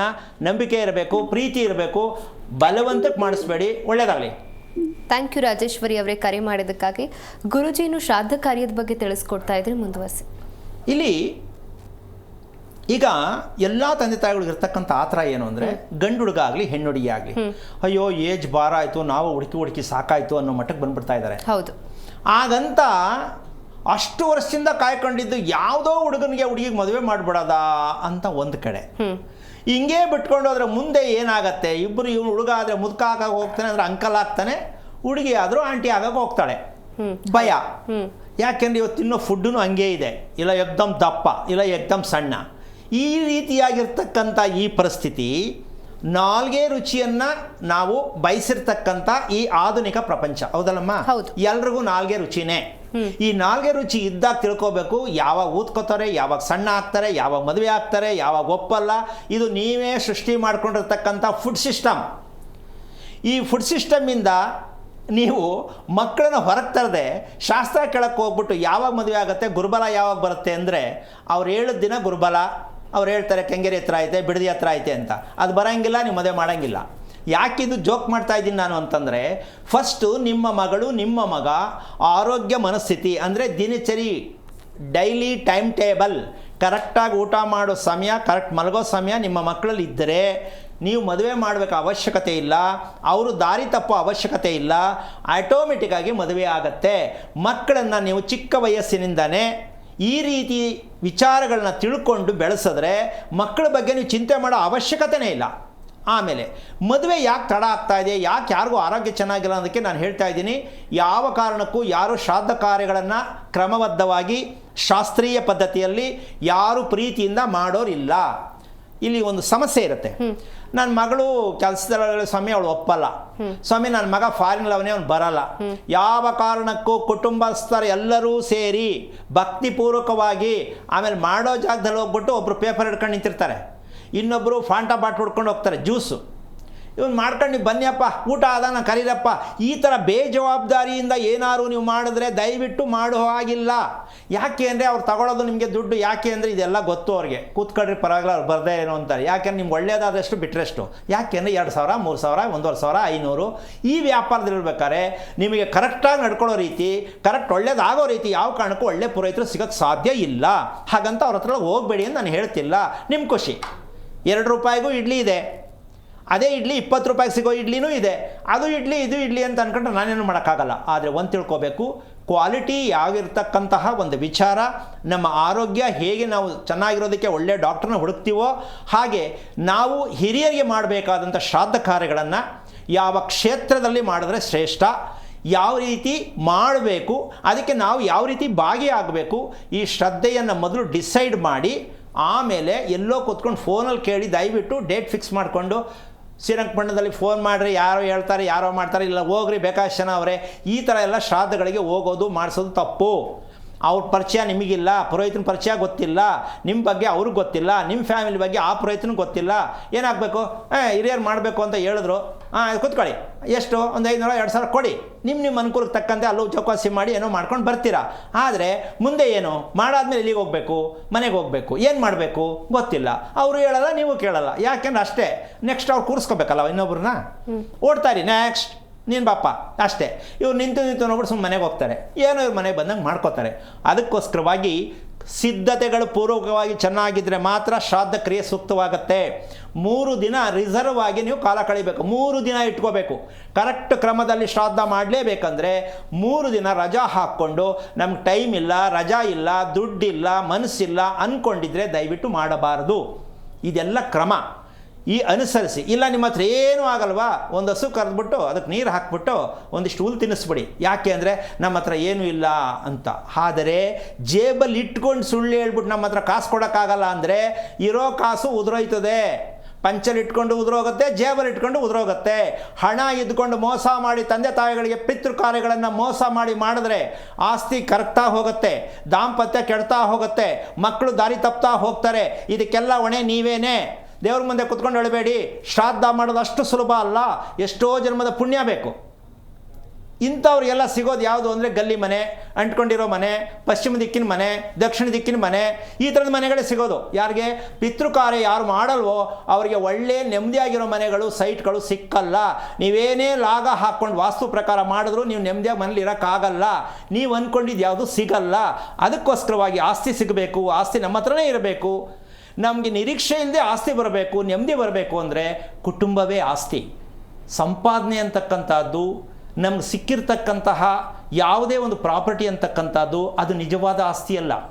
ನಿಜವಾದ ಆಸ್ತಿ ಯಾವುದು ಅಂದರೆ ನಿಮ್ಮನ್ನು ಬಿಟ್ಟು ಹೋಗಿದ್ದಾರಲ್ಲ, ನಿಮ್ಮ ಕೈಗೆ ಜಮೀನು ಕೊಟ್ಟು, ಸೈಟ್ ಕೊಟ್ಟು, ನಿಮಗೆ ಜನ್ಮ ಕೊಟ್ಟು, ಅವರಿಗೆ ನೀವು ಮೊದಲು ತೀರ್ಮಾನ ಮಾಡಬೇಕು.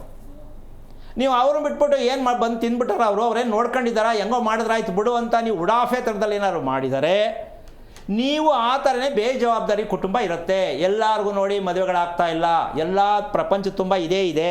ಮದುವೆ ಆದರೂ ವಾಪಸ್ ಬರ್ತಾ ಇದ್ದಾರೆ, ಅವ್ರಿಗೆ ಮಕ್ಕಳಾದರೆ ಒಳ್ಳೆ ಮಕ್ಕಳು ಹುಡ್ತಾ ಇಲ್ಲ. ನಾವು ಇಷ್ಟು ಮಕ್ಕಳಿಗೆ ಏನು ಮಾಡಿದ್ರೂ ನಮ್ಗೆ ಒಳ್ಳೇದಾಗ್ತಾ ಇಲ್ಲ. ಪ್ರತಿಯೊಬ್ಬರು ಈ ಅಜ್ಞಾತವಾಸದಲ್ಲಿ ಯಾಕಿದ್ದೀರಾ ಅಂದರೆ ಶಾಸ್ತ್ರಬದ್ಧವಾದ, ಕ್ರಮಬದ್ಧವಾದ, ಶಿಸ್ತುಬದ್ಧವಾದ ಶ್ರಾದ್ದ ಕ್ರಿಯೆಗಳನ್ನು ಇನ್ನೊಂದು ದೊಡ್ಡ ಪಕ್ಕದಲ್ಲಿ ಒಂದು ಸಮಸ್ಯೆ ಬರುತ್ತೆ. ಅದೆಲ್ಲ ಬ್ರಾಹ್ಮಣರಿಗೆ, ಇದೆಲ್ಲ ಲಿಂಗಾಯತರಿಗೆ, ಇದು ಒಕ್ಕಲಿಗರಿಗೆ. ಜಾತಿಯನ್ನು ದಯವಿಟ್ಟು ಶ್ರಾದ್ದ ಕ್ರಿಯೆಯಲ್ಲಿ ತರಬೇಡಿ. ಎಲ್ಲ ಜಾತಿಯು ಮನುಷ್ಯನೇ, ಆದರೆ ನಾವು ಮಾಡೋ ಕ್ರಮ ಸಾವು ಎಲ್ರಿಗೂ ಒಂದೇ.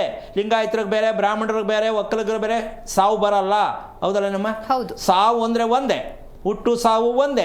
ಆದರೆ ನಾವು ಇಲ್ಲಿ ಬಂದು ಇಲ್ಲ ನಮ್ಮ ಕಡೆ ಇಲ್ಲ, ನಾವು ಉತ್ತರ ಕರ್ನಾಟಕ, ನಾವು ದಕ್ಷಿಣ ಕರ್ನಾಟಕ, ನಮ್ಮದೆಲ್ಲ ಆಗಿ ಬಂದಿಲ್ಲ, ನಾವು ಮಾಡೋಕ್ಕಾಗಲ್ಲ ಅಂತಕ್ಕಂತಹ ಸುಳ್ಳು ಮಾಹಿತಿಯನ್ನು ಸೃಷ್ಟಿ ಮಾಡಿಕೊಂಡು ದೊಡ್ಡವ್ರ ಮೇಲೆ ಹಾಕ್ಕೊಂಡು ಕಾಲ ಕಳೀತಿದ್ದೀವಿ ಅಂದರೆ ನಿಮ್ಮ ಮನೆಯ ಕುಟುಂಬ ಅನ್ನೋ ಆಸ್ತಿ ಇದೆಯಲ್ಲ ಎಲ್ಲ ಛಿದ್ರ ಆಗುತ್ತೆ. ಒಂದೇ ಮನೇಲಿ ಇರ್ತೀರ, ಗಂಡನಿಗೆ ಹೆಂಡತಿ ಮೇಲೆ ಇಷ್ಟ ಇಲ್ಲ, ಹೆಂಡತಿಗೆ ಗಂಡನ ಮೇಲೆ ಇಷ್ಟ ಇಲ್ಲ, ಮಕ್ಕಳಿಗೆ ಅಪ್ಪ ಅಮ್ಮನ ಪ್ರೀತಿ ಇಲ್ಲ, ಅಪ್ಪ ಅಮ್ಮನ ಮಕ್ಕಳ ಮೇಲೆ ಪ್ರೀತಿ ಇಲ್ಲ, ಆಸ್ತಿ ಇದ್ದರೂ ಇಲ್ಲದಂಗೆ ಕಾಲ ಕಳಿಬೇಕಾದ್ರೆ ಒಳ್ಳೆ ಮನೆ ಕಟ್ಟಿದ್ರು, ಒಳ್ಳೆ ರೀತಿ ಮದುವೆ ಮಾಡಿದ್ರು, ಒಳ್ಳೆ ರೀತಿ ಮಕ್ಕಳಿಗೆ ಸಂಸ್ಕಾರ ಕಲಿಸಿ ನೀವು ಎಲ್ಲೋ ಕರ್ಕೊಂಡು ಓದಿಸಿದ್ರು ನಿಮ್ಮ ಕೈಗೆ ಯಾವುದು ಹಿಡಿತಕ್ಕೆ ಸಿಕ್ಕಲ್ಲ. ಎಲ್ಲ ಚಿತ್ರ ವಿಚಿತ್ರ ಆಗತ್ತೆ ಕುಟುಂಬ. ಇದಕ್ಕೆ ಮಾಡಬೇಕಾಗಿರೋ ಶ್ರಾದ್ದನ. ನನಗೆ ದುಡ್ಡು ಬರಬೇಕು ಬರ್ತದ ನೋಡಿ ಸ್ವಾಮಿ, ಶ್ರಾದ್ದ ಅಲ್ಲ. ನನ್ನ ಆಸ್ತಿ ನನಗೆ ಸಿಕ್ಕತ್ತಾ ನೋಡಿ ಸ್ವಾಮಿ, ಶ್ರಾದ್ದ ಅಲ್ಲ. ಮೊದಲೇ ನೀವು ಕೇಳಂಗಿಲ್ಲ ನನಗೆ ಸೈಟ್ ಸಿಕ್ಕತ್ತಾ, ಇದು ಮಾಡಿದ್ಮೇಲೆ ಮಗಳ ಮದುವೆ ಆಗತ್ತಾ, ಇದು ಮಾಡಿದ್ಮೇಲೆ ನನ್ನ ಆರೋಗ್ಯ ಸರಿ ಹೋಗುತ್ತಾ, ಇದೆಲ್ಲ ಕೇಳಿದ್ರೆ ಅದಷ್ಟು ನಾಶ ಆಗತ್ತೆ, ನಿಮ್ಗೆ ಯಾವುದು ಸಿಕ್ಕಲ್ಲ. ಫಲ ಅಪೇಕ್ಷೆ ಇಲ್ಲದೆ ಪಿತೃ ಕಾರ್ಯವನ್ನು ಮಾಡಬೇಕು, ನಿರೀಕ್ಷೆ ಇಟ್ಕೊಂಡು ಮಾಡಬೇಡಿ. ದೇವ್ರ ಪೂಜೆಗೆ ಹೋದರೂ ಅಷ್ಟೇ, ನನ್ನ ಮಗಳು ಒಳ್ಳೆ ಗಂಡು ಸಿಕ್ಬಿಟ್ರೆ ಸ್ವಾಮಿ ದೇವ್ರಿಗೆ ಅಭಿಷೇಕ ಮಾಡಿಸ್ಬಿಡ್ತೀನಿ, ಅಲ್ಲೂ ಲಂಚ. ಅಂದರೆ ನಾವೆಲ್ಲ ಲಂಚ ಕೊಡೋ ಅಭ್ಯಾಸ. ಈ ಲಂಚ ಕೊಡೋ ಅಭ್ಯಾಸ ದಯವಿಟ್ಟು ಹೊರಗಿಡಿ. ಇದು ಹೇಗೆ ಹೇಳುತ್ತೆ ಅಂದರೆ, ನಿನ್ನೆ ಕೂಡ ಹೇಳಿದ್ದೀನಿ, ಮಗನನ್ನು ಮಾರಿ ಮಹಾಲಯ ಮಾಡು ಅಂತ ಹೇಳುತ್ತೆ. ಮಾರ್ಬಿಡಿ ಮಕ್ಕಳನ್ನು. ಆದರೆ ಮಹಾಲಯ ಅಂತಕ್ಕಂಥದ್ದು ಇದೆಯಲ್ಲ, ಇದು ಜೀವನದಲ್ಲಿ ನಿಮಗೆ ಮತ್ತೆ ಸಿಕ್ಕಲ್ಲ. ನಾವು ಮಾಡದೇ ಇದ್ದರೂ ನಾವು ಜೋರಾಗಿ ಆಸ್ತಿ ಮಡಗಿದ್ದೀವಿ ಅಂತ ಅಂದ್ಕೊಳ್ಳೋದ್ರು ನಾವೇನು ಹೇಳೋಕ್ಕಾಗಲ್ಲ.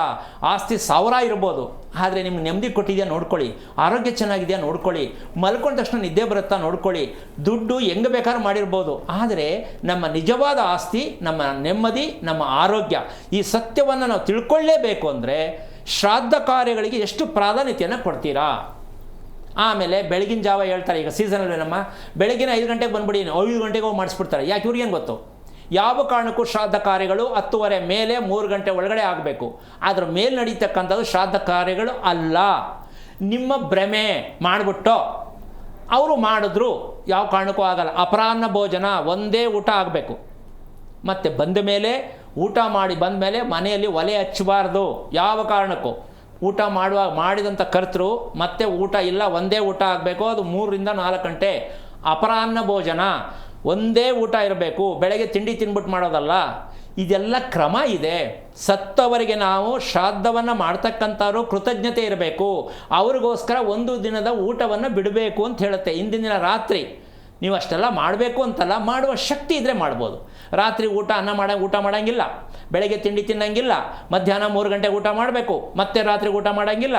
ಇದು ಅವ್ರಿಗೋಸ್ಕರ ನೀವು ಕೊಡ್ತಕ್ಕಂಥ ಈ ದೇಹವನ್ನು ಅವ್ರಿಗೆ ಅರ್ಪಣೆ ಮಾಡ್ತಕ್ಕಂಥ ಒಂದು ಕೃತಜ್ಞತೆಯಾಗಿರ್ತಕ್ಕಂಥ ಶ್ರಾದ್ದ ಆಗತ್ತೆ.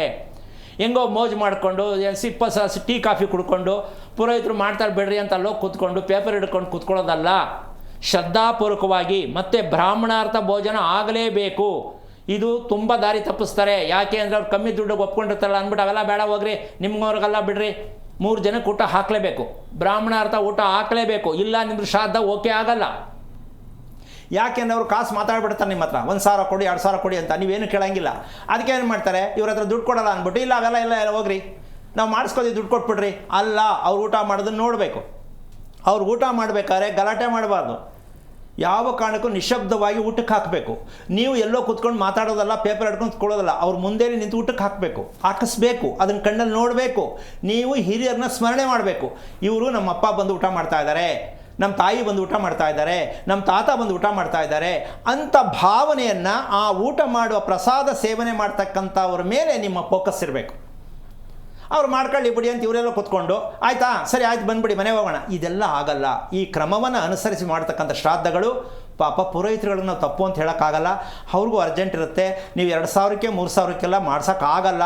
ಅದಕ್ಕೆ ಅವ್ರು ಏನು ಮಾಡ್ತಾರೆ, ದಿನಕ್ಕೆ 28-30 ಜನ ಇಟ್ಕೊಂಡಿರ್ತಾರೆ ಮಾಡೋಕ್ಕೆ. ಅವ್ರಿಗೂ ಹೊಟ್ಟೆ ತುಂಬಬೇಕಲ್ಲ.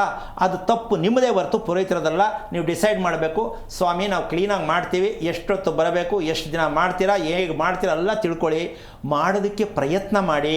ನಿಮಗೆ 1 ವರ್ಷದಲ್ಲಿ ಮಾಡ್ತಕ್ಕಂಥದ್ದೆಲ್ಲ ನಿಮ್ಗೆ ಎಷ್ಟು ಮಟ್ಟಕ್ಕೆ ಮನೆಯಲ್ಲಿ ಕುಟುಂಬದಲ್ಲಿ ಪರಿವರ್ತನೆ ಆಗತ್ತೆ.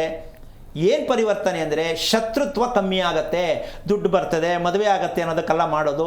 ಮನೆಯಲ್ಲಿ ಶತ್ರುಗಳು ಮಿತ್ರರಾಗ್ತಾರೆ. ಹೇಳ್ದಂಗೆ ಮಗ ಕೇಳ್ತಾನೆ, ಹೇಳ್ದಂಗೆ ಮಗಳು ಕೇಳ್ತಾಳೆ. ಮದುವೆ ಅಂತ ಸೆಟ್ಟಾದರೆ ಬೇಗ ಮದುವೆ ಮುಗಿಯುತ್ತೆ. ಹಿರಿಯರ ಆಶೀರ್ವಾದದಿಂದ ನಿಮ್ಮ ಕುಟುಂಬದಲ್ಲಿ ಆಗಬೇಕಾದಂತಹ ಸೌಲಭ್ಯಗಳೆಲ್ಲ ಅವರು ಆಶೀರ್ವಾದವನ್ನು ಮಾಡ್ತಾರೆ. ನನ್ನ ಮೊಮ್ಮಗನ ಮದುವೆ ಆಗಲಿ ಬೇಗ, ನನ್ನ ಮಕ್ಕಳಿಗೆ ಮೊಮ್ಮಕ್ಕಳಿಗೆ ಮಗು ಆಗಲಿ. ಇದೆಲ್ಲವೂ ದೇವರಿಂದ ಸಿಕ್ಕಲ್ಲ. ನಾವು ದೇವರ ಹತ್ರ ಬೇಡೋದು ಬಿಟ್ಟಿಲ್ಲ, ಹಿರಿಯರ ಹತ್ರನೇ ಇರುತ್ತೆ ಹೊರತು ದೇವರ ಹತ್ರ ಹೋಗಿ ಕೇಳಿದ್ರೆ ನಿಮಗೇನು ಸಿಕ್ಕಲ್ಲ. ಅದಕ್ಕೆ ಹಿರಿಯರಿಗೆ ಶ್ರಾದ್ದ ಮಾಡುವಂಥ ಸಂಕಲ್ಪ ಹೇಗಿರಬೇಕು, ಹಣದಲ್ಲಿ ಚೌಕಾಸಿ ಮಾಡೋದು, ನಿಮಗೆ ಅನುಕೂಲ ಭಾನುವಾರ ಸ್ವಾಮಿ ನನಗೆ ಗೌರ್ಮೆಂಟ್ ರಜಾ ಇರುತ್ತೆ ಅವತ್ತೇ ಬರ್ತೀವಿ, ಇದೆಲ್ಲ ನಡೆಯಲ್ಲ. ಅವರು ಹೇಳಿದ ದಿನ ನೀವು ಮಾಡಬೇಕು, ಅದಕ್ಕೆ ಕ್ರಮ ಗೊತ್ತಾಗಬೇಕು. ಯಾರು ಯಾವತ್ತು ಹೋಗಿದ್ರು, ಅದಕ್ಕೇನು ಮಾಡಬೇಕು, ಯಾವ ದಿನ ಮಾಡಿದ್ರು ಒಳ್ಳೆಯದು, ಅಮಾವಾಸ್ಯೆಯಲ್ಲಿ ಯಾರಿಗೆ ಮಾಡಬೇಕು, ಅಮಾವಾಸ್ಯೆ ಹಿಂದಿನ ದಿನ ಯಾರಿಗೆ ಮಾಡಬೇಕು, ಏಕಾದಶಿ ದ್ವಾದಶಿ ಇವೆಲ್ಲ ಏನಕ್ಕೆ ಇಟ್ಟಿದ್ದಾರೆ, ತಿಥಿಗೆ ಮಾಡುವುದರಿಂದ ಅದು ಶ್ರಾದ್ದ ಆಗುತ್ತೆ. ಸ್ವಾಮಿ ಡೇಟಲ್ಲಿ ಸತ್ತಿರೋದೊಂದು ಡೇಟಲ್ಲಿ ಮಾಡ್ತಾರೆ, ವಾರದಲ್ಲಿ ಸತ್ತಿದೆ ವಾರದಲ್ಲಿ ಮಾಡ್ತಾರೆ. ಇದು ನಾವು ಫಾರಿನ್ ಅಲ್ಲ, ನಾವು ಭಾರತೀಯರು. ಸಂಸ್ಕಾರ ಮಾಡುವ ಅರ್ಥ ಏನು ಅಂದರೆ ತಿಥಿಗೆ ತಿಥಿಯನ್ನು ಮಾಡುವುದು ಶ್ರಾದ್ದ, ತಿಥಿಗೆ ತಿಥಿಯನ್ನು ಮಾಡುವುದು. ಸ್ವಾಮಿ ನಮ್ಮ ಅಪ್ಪ ಅದೇನು ಬರೆದಿಟ್ಟಿಲ್ಲ, ಹುಡುಕಿ ಸಿಕ್ಕತ್ತೆ, ಸಿಕ್ಕಲಿಲ್ವಾ ಅದಕ್ಕೆ ಪರಿವರ್ತನೆ ಯಾವ ರೀತಿ ಶ್ರಾದ್ದ ಮಾಡಬೇಕು, ಇದೆಲ್ಲ ಸತ್ಯವನ್ನು ತಿಳ್ಕೊಂಡು ಶ್ರಾದ್ದ ಕಾರ್ಯಗಳನ್ನು ಯಾವುದೇ ಕೋಟಿ ರೂಪಾಯಿ ಬರೋದಿರಲಿ ಸೈಡ್ಗೆ ಹಾಕಿ ನೀವು ಮಾಡೋದನ್ನು ಕಲ್ತ್ಕೊಳ್ಳಿ. ಎಲ್ಲ ಥರದ ಸಮಸ್ಯೆಗೆ ಪರಿಹಾರ ಸಿಗೋದು ಹಿರಿಯರಿಂದ ಮಾತ್ರ ಸಾಧ್ಯ. ಅದಕ್ಕೆ ಭಗವಂತ ಕೈನ ಹಿಂಗಿಡ್ಕೊಂಡಿರೋದು. ಯಾಕೆ ಅಂದರೆ ನೀನು ನನ್ನ ಹತ್ರ ಬಂದರೆ ಏನು ವರ್ಕ್ ಆಗಲ್ಲ, ನೀನು ಯಾರಿಗೇನು ಕೊಡಬೇಕು ಕೊಟ್ಬಿಟ್ಟು ಆಮೇಲೆ ನನ್ನ ಹತ್ರ ಬಾ.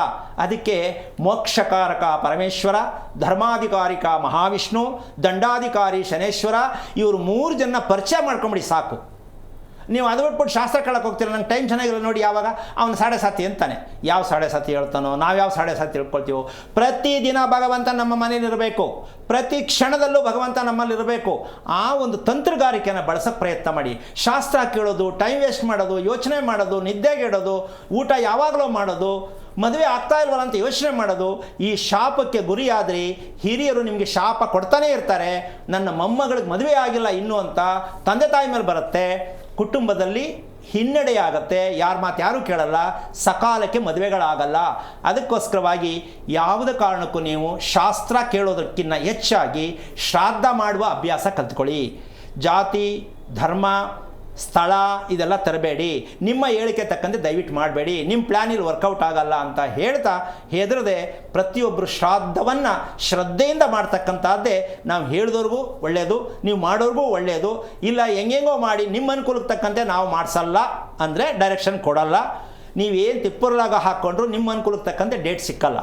ಇವೆಲ್ಲ ತಾಳ್ಮೆ ಇದೆ ಅಂದರೆ ಬೇಕಾದ್ರೆ ಮಾಹಿತಿ ಕೊಡೋಣ, ಯಾರು ಆತಂಕ ಪಡೋದು ಬೇಡ. ಒಳ್ಳೆಯದಾಗಲಿ ಅಂತ ಹೇಳ್ತಾ ಕಾರ್ಯಕ್ರಮ ಎಲ್ಲ ಮುಗಿಸ್ತಾ ಇದ್ದೀನಿ. ಜೈ ಶ್ರೀರಾಮ್. ಓಕೆ ಗುರೂಜಿ, ಇವತ್ತಿನ ಕಾರ್ಯಕ್ರಮದಲ್ಲಿ ಭಾಗಿಯಾಗಿ ಸಾಕಷ್ಟು ಅರ್ಥಪೂರ್ಣ ಮಾಹಿತಿಯನ್ನು ತಿಳಿಸ್ಕೊಟ್ಟಿದ್ದಾರೆ, ಧನ್ಯವಾದಗಳು. ನೋಡಿದ್ರಲ್ಲ ವೀಕ್ಷಕರೇ, ನೀವು ಕೂಡ ಗುರೂಜಿಯವರನ್ನ ಭೇಟಿಯಾಗಬೇಕು ಅಂತ ಹೇಳಿದ್ರೆ ನಿಮ್ಮ ಟಿವಿ ಸ್ಕ್ರೀನ್ ಮೇಲೆ ಕಾಣಿಸ್ತಿರುವಂತಹ ನಂಬರ್ಗೆ ಕರೆ ಮಾಡಿ ಗುರೂಜಿಯವರನ್ನ ಭೇಟಿಯಾಗಬಹುದು ಅಂತ ಹೇಳ್ತಾ ಇದಾಗುತ್ತೆ ಇವತ್ತಿನ ವಿಶೇಷ. ನೋಡ್ತಾ ಇರಿ ಜೀ ಕನ್ನಡ ನ್ಯೂಸ್, ಸತ್ಯವೇ ಸುದ್ದಿಯ ಜೀವಾಳ. ಹೆಚ್ಚಿನ ಮಾಹಿತಿಗಾಗಿ ಸಂಪರ್ಕಿಸಿ ಶ್ರೀಮಾನ್ ಶ್ರೀ ಪುರುಷೋತ್ತಮ್ ದೇಶಿ ಗುರೂಜಿ, ಶ್ರೀ ಧರ್ಮ ಮಾರ್ಗ ಕಚೇರಿ 532, ಮಲತಹಳ್ಳಿ ಮುಖ್ಯ ರಸ್ತೆ, ಬೆಂಗಳೂರು 560056. ದೂರವಾಣಿ ಸಂಖ್ಯೆ 9148639933 ಅಥವಾ 8618915231 ಅಥವಾ 9108258834.